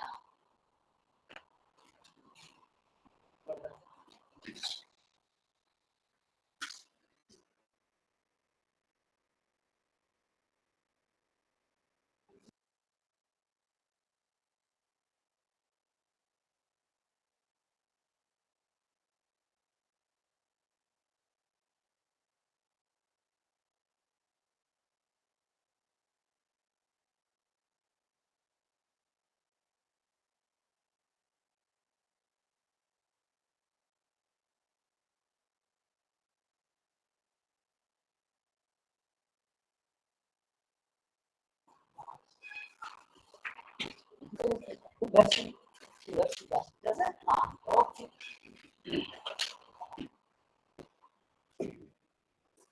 Let us clap for our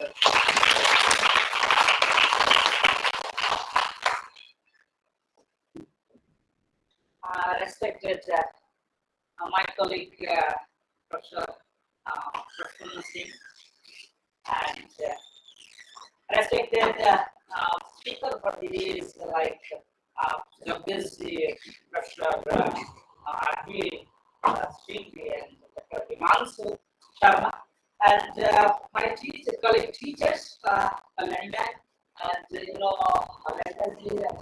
ecology, and my lovable your head, Bimlesh. That's why I'm standing here. And lastly, my lovable students, those who are eagerly listening us last 2 hours here, I thank you for your questions and listening me for lectures and also a part of that organization. Anyway, I came to Aurobindo when I passed my master course. Just I was wondering, like you guys, sometimes you will also pass out from this university and you will find a job. I was also very eagerly looking at job after my master course. And also I was a little bit spiritualism I had in mind of my childhood, of my family background also. And fortunately I got a job in Aurobindo, like a teacher, like a science teacher, they have educational for there. I got an opportunity to join there and to show up for the things. And for that, before that, they were, there's a big hotel in Bhubaneswar of the interview. Whole day they interview. A couple of students came and, I don't know why they interviewed half day. What they find, I don't know.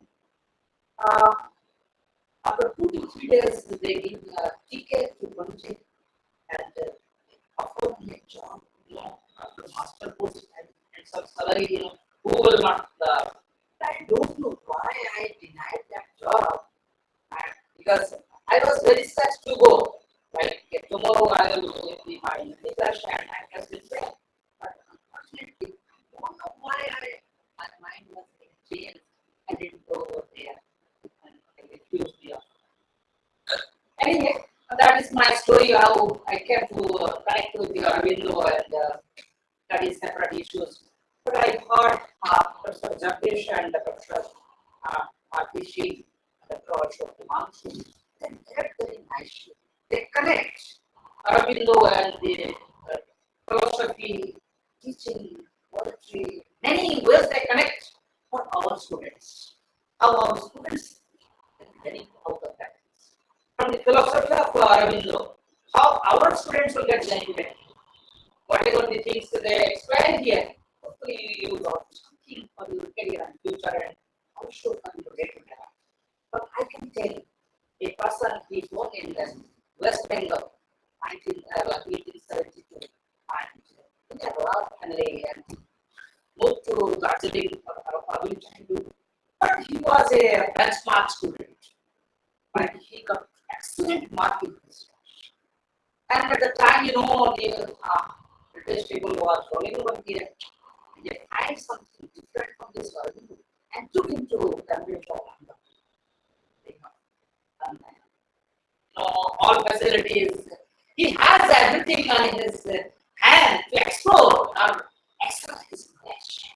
But he is not happy when spent a couple of years together in London and he wants something different.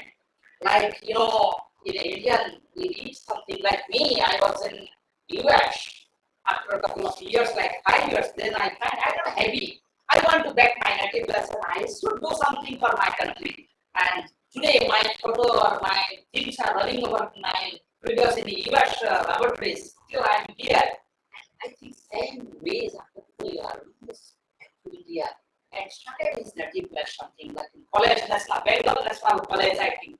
He started his job. But he is not happy for it. He is not like you, me, or like one man. He is a little bit different from one. I think like you and me, we are struggling for food and clothes or things. But he is born with a golden spoon of knowledge. personalities. He had to for things from the beginning. Then after that, what he did here, he left the job in West Bengal and moved on it. And he migrated one end to the another end and started a new classroom and something different.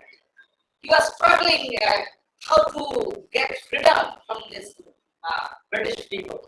Again, he makes something. Already you had many things. There's no need to repeat same thing once again. Just why was there such what? I don't know what I think from Aurobindo. He had a great person. I for the for the country, for freedom and sure things. Apart from that, he was a good journalist. He's a good editor also because he's nationalized in English. That he can write something for our country people and he can reach from government to top academics. What he did, he started in many dimensions. And started writing for the our government like poets, story, things, and also finally he reached to the philosophy and spiritual things. Then he understands Gita, whatever you learn from him, Gita, Vedas, and he entered into very deep. Because he's a multilinguistic person. Gujarati, Bengali, Hindi, all master, I can say, jack of all trades in language. He knows the things, he raised the government's heart exactly. He did many things with Ganesh and put it together here, written, and he's an editor, journalist, he's a spiritual guru. And he has everything, like you can see, like Yoga Guru, or I can say Jnana Guru, or you can say like your, he lastly come to the reach the people here, who want to love the people. You can see, this has a country which should respect him, and we should, like two scientists, like your persons, the monks and Aristotles. They made in such a way, they came with something for the new students only, and hopefully the benefit from them. And I am not really like spiritual guru or any other things. I can reach your heart. Hopefully, take a message for your students. Please, be following philosophy. Hopefully, you will at least you get this. Whether maybe you will not get money. Maybe you are not getting another things, whatever you are looking nowadays. I can tell you, you will get peace. And that peace will carry you the rest of your life. At the end, you will realize the philosophy of Aurobindo, whatever is studied in your master course or in PhD courses, whatever students you are doing, hopefully you will get. Thank you all. Thank you.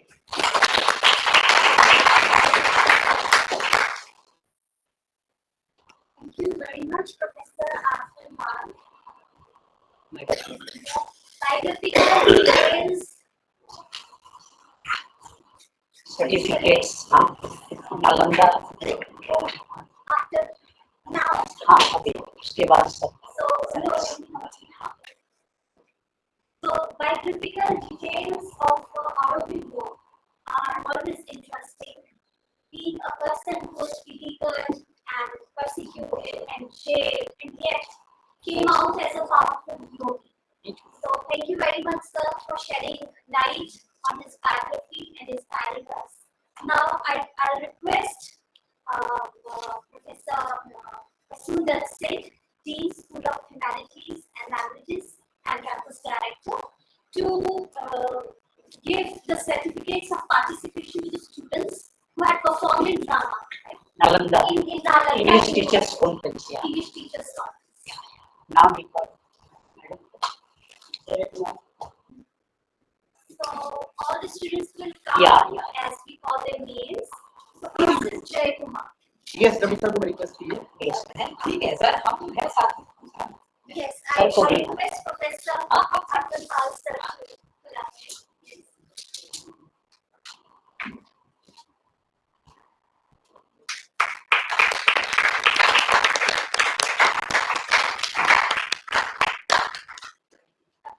Tapas.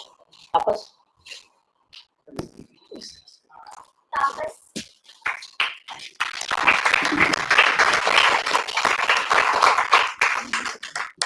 Professor Batra sir must be feeling are transported. He was also present in Nalanda when our students performed there.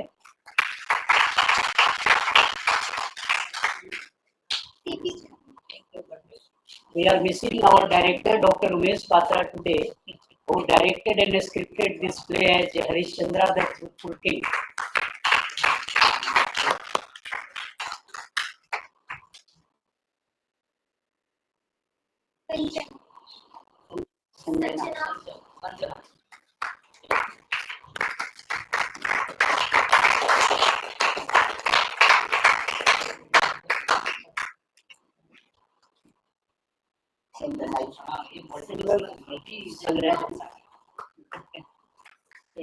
She was the heroine of this book. Yes.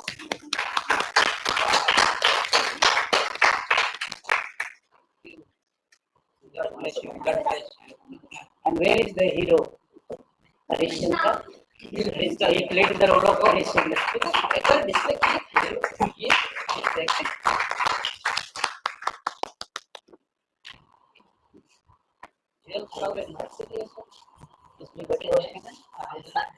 Some questions are absent there. Okay, 15 yes. Janvi, Suraj, and Prince Marcus. Thank you very much. So now I invite Professor Prasson Dutt Singh for his presentation.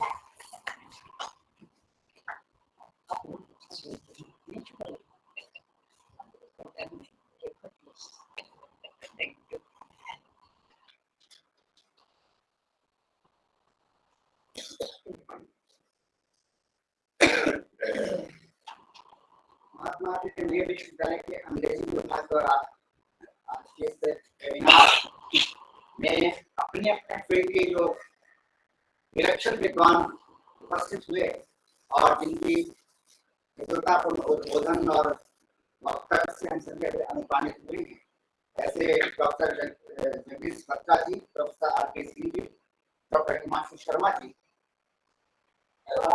अंग्रेजी विभाग के अध्यक्ष doctor Bimlesh Singh ji. मैं विशेष रूप से doctor Bimlesh Singh ji को इस कार्यक्रम के लिए बधाई देना चाहता हूँ, पूरे विभाग को बधाई देना चाहता हूँ कि जितनी तन्मयता के साथ, जितने लगन और उत्साह के साथ उन्होंने इस कार्यक्रम को करवाया और कितना उनका एक इस कार्यक्रम को लेकर कितने ये थे कि ये कार्यक्रम बढ़िया से हमको करना है। और जिस काम को करते हैं अंग्रेजी विभाग को मैं इसलिए विशेष रूप से बधाई देना चाहता हूँ कि उन्होंने न केवल विभाग को एक अच्छा नेतृत्व दिया है, बल्कि इस विभाग को पूरा ओजस्वी बनाया है। विभाग निरंतर अपने अकादमिक कार्यक्रमों के लिए, अनुष्ठानों के लिए जाना जाता है। आपके यहाँ साप्ताहिक रूप से भी कई सारे कार्यक्रम होते हैं जिसमें विभाग की प्रतिभाओं को निखारने का एक अच्छा अवसर मिलता है। तो अंग्रेजी विभाग को इसके लिए विशेष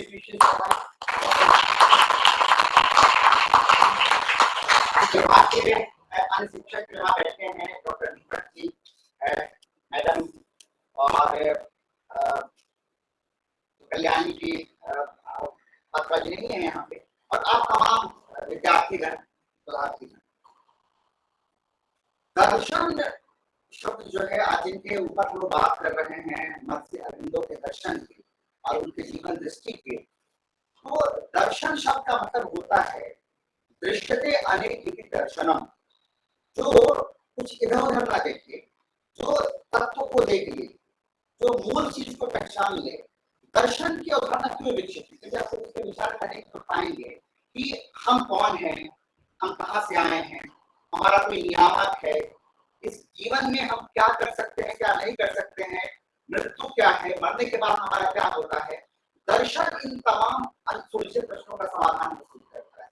आप जब देखेंगे कि कोई भी विषय अपने उच्चतर रूप में दर्शन हो जाता है, राजनीति का दर्शन होता है, साहित्य का दर्शन होता है, ज्योग्राफी का दर्शन होता है। जब आप फिलॉसफी, जब आप पीएचडी करते हैं तो उसको भी दर्शन कहते हैं, फिलॉसफी। तो आप ये समझें कि जब कोई अवधारणा, जब कोई दृष्टिकोण अपने तसौवी में परिपक्व होकर स्थापित हो जाता है तो दर्शन का रूप ले लेता है। और भारतीय दर्शन की जो अवधारणा है उसमें भारतीय दर्शन का एक ही उद्देश्य है। जितने भी दर्शन हुए, भारतीय शब्द दर्शनों की बात की जाती है, फिर नास्तिक दर्शन की बात की जाती है, सभी दर्शनों का उद्देश्य बस एक ही है कि मानव चेतना के उस स्तर को प्राप्त कर सके, समझदारी के उस स्तर को प्राप्त कर सके कि ठीक तरह से जीवन यापन कर सके। दर्शन का सीधा उद्देश्य बस इतना ही है। आप चाहे उसकी जितनी भी मानसा विवेचना कर लें, लेकिन मनुष्य के जीवन को व्यवस्थित बनाने का नाम दर्शन है।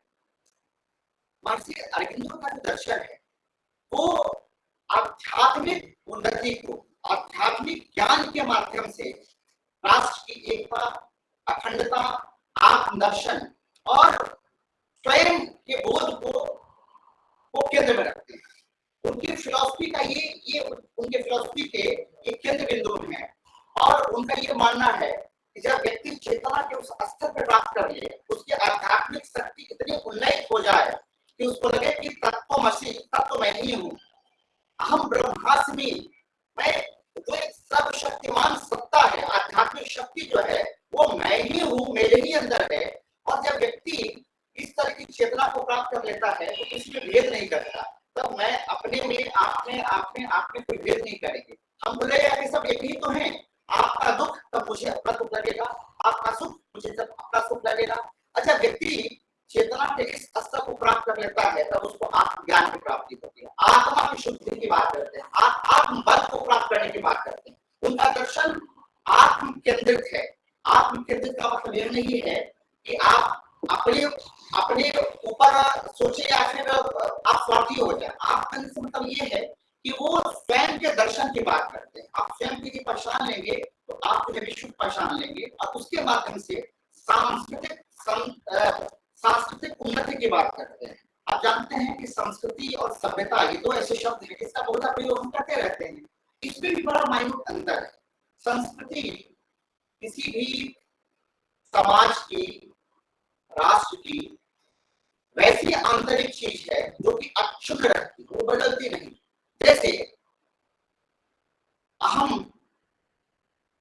मान लिया कि हम कहते हैं कि सत्यम वद, धर्मम चर, स्वाध्यायान मा प्रमद, आचार्य देवो भव, मातृ देवो भव, ये जो हम कहते हैं हमारी संस्कृति का मूल है, ये कभी बदलने वाला नहीं है। ये तब भी बहुत 100 साल पहले, 1000 साल पहले भी यही संस्कृति हमारी थी और आज भी यही है। और जब तक भारतवर्ष रहेगा हम इसी संस्कृति को मानेंगे, हमारी ये संस्कृति है। सभ्यताएं बदलती रहती है। जब हम भौतिक रूप से उन्नति करते हैं, हमारा भौतिक विकास जो होता है वो हमारी सभ्यता का रूप होता है। हम कभी किसी जमाने में बहुत सामान्य रूप से पेड़ पौधों को लपेट के रहते थे, हमारे पास वस्त्र नहीं थे, इतने संसाधन नहीं थे, हम हैट नहीं लगाते थे, चश्मा नहीं लगाते थे, हम इतनी सभ्यता के साथ प्रस्तुत नहीं होते थे। इस सभ्यता के विकास के साथ हम अपने को परिवर्तित करते चले गए, भौतिक उन्नति के साथ हम अपने को बदलते चले गए। तो हमें अपनी संस्कृति को, इसीलिए ऐसे जो भी राष्ट्र हुए उन्होंने संस्कृति के मूल को पहचाना और संस्कृति के मूल के साथ एक आत्मकता की बात की। हम राष्ट्र को कब कैसे जोड़ सकते हैं, तो संस्कृति के आधार पर जोड़ सकते हैं। तो ये महर्षि अरविंदो का जो दर्शन है वो निश्चित रूप से सर्वसमावेशी दर्शन है, तात्विक दर्शन है और एक ऐसा दर्शन है जो कि मनुष्य को मनुष्य बनाने का, वो मानवता की बात करते हैं। वो धर्म अध्यात्म को जो है मानवता के श्रेष्ठतम उपकरण के रूप में देखते हैं, जो वो ये उनकी फिलॉसफी है। मैं बहुत ज्यादा आपका समय लूंगा नहीं, आज और भी कई सारे कार्य हैं। मैं एक बार फिर से अंग्रेजी विभाग को बहुत शुभकामनाएं देता हूँ। आप निरंतर इस तरह के कार्यक्रम करते रहें, बच्चों के अंदर जो है इस तरह की जो चीजें हैं वो और भी ज्यादा त्वरित होकर बढ़ती रहें। मैं विभाग को फिर से बधाई देते हुए और ये आपने मुझे सुना, आपने आमंत्रित किया, आप सबका बहुत बहुत धन्यवाद।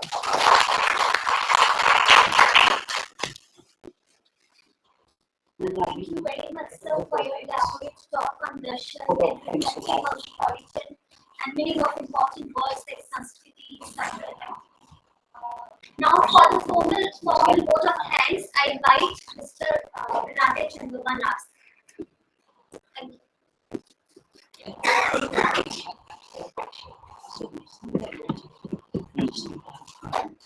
I thank, on behalf of the Department of English, I thank all the speakers for enlightening our students and researchers. First of all, I would like to thank Professor Sanjay Srivastava, the Honorable Vice Chancellor, Mahatma Gandhi Central University, who is the Chief Patron for this national webinar on Aurobindo's vision of India. I also thank Professor Prasson Dutt Singh, who is the President of this program, who is also the Dean, Campus Director, and the Patron of this program. I thank Professor Arttran Pal for being the chief guest for this program, who is a Dean, School of Life Sciences, and the Dean Students Welfare. I also thank the keynote speaker, Professor Jagdish Batra, the other speakers, Professor Arttran Singh, Professor Dr. Himanshu Sharma, for giving us the valuable inputs into the lives, works, and contribution of Shri Aurobindo, whose vision of India. So, place my thanks to Dr. Bimlesh Kumar, HoD Department, the faculty members, researchers, and students for attending this program.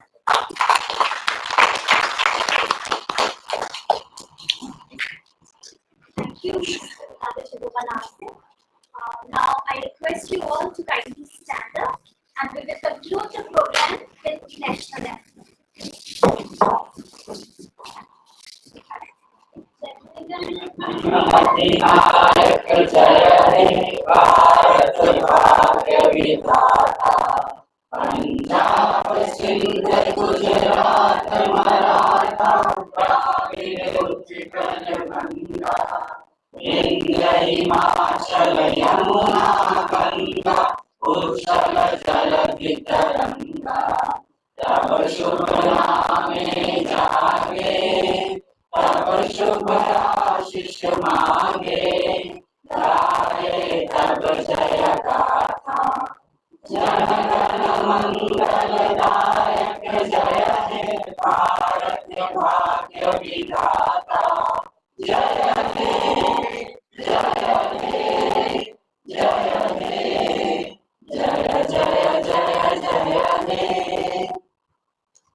Madam refreshment बच्चे लेके जाएंगे अभी refreshment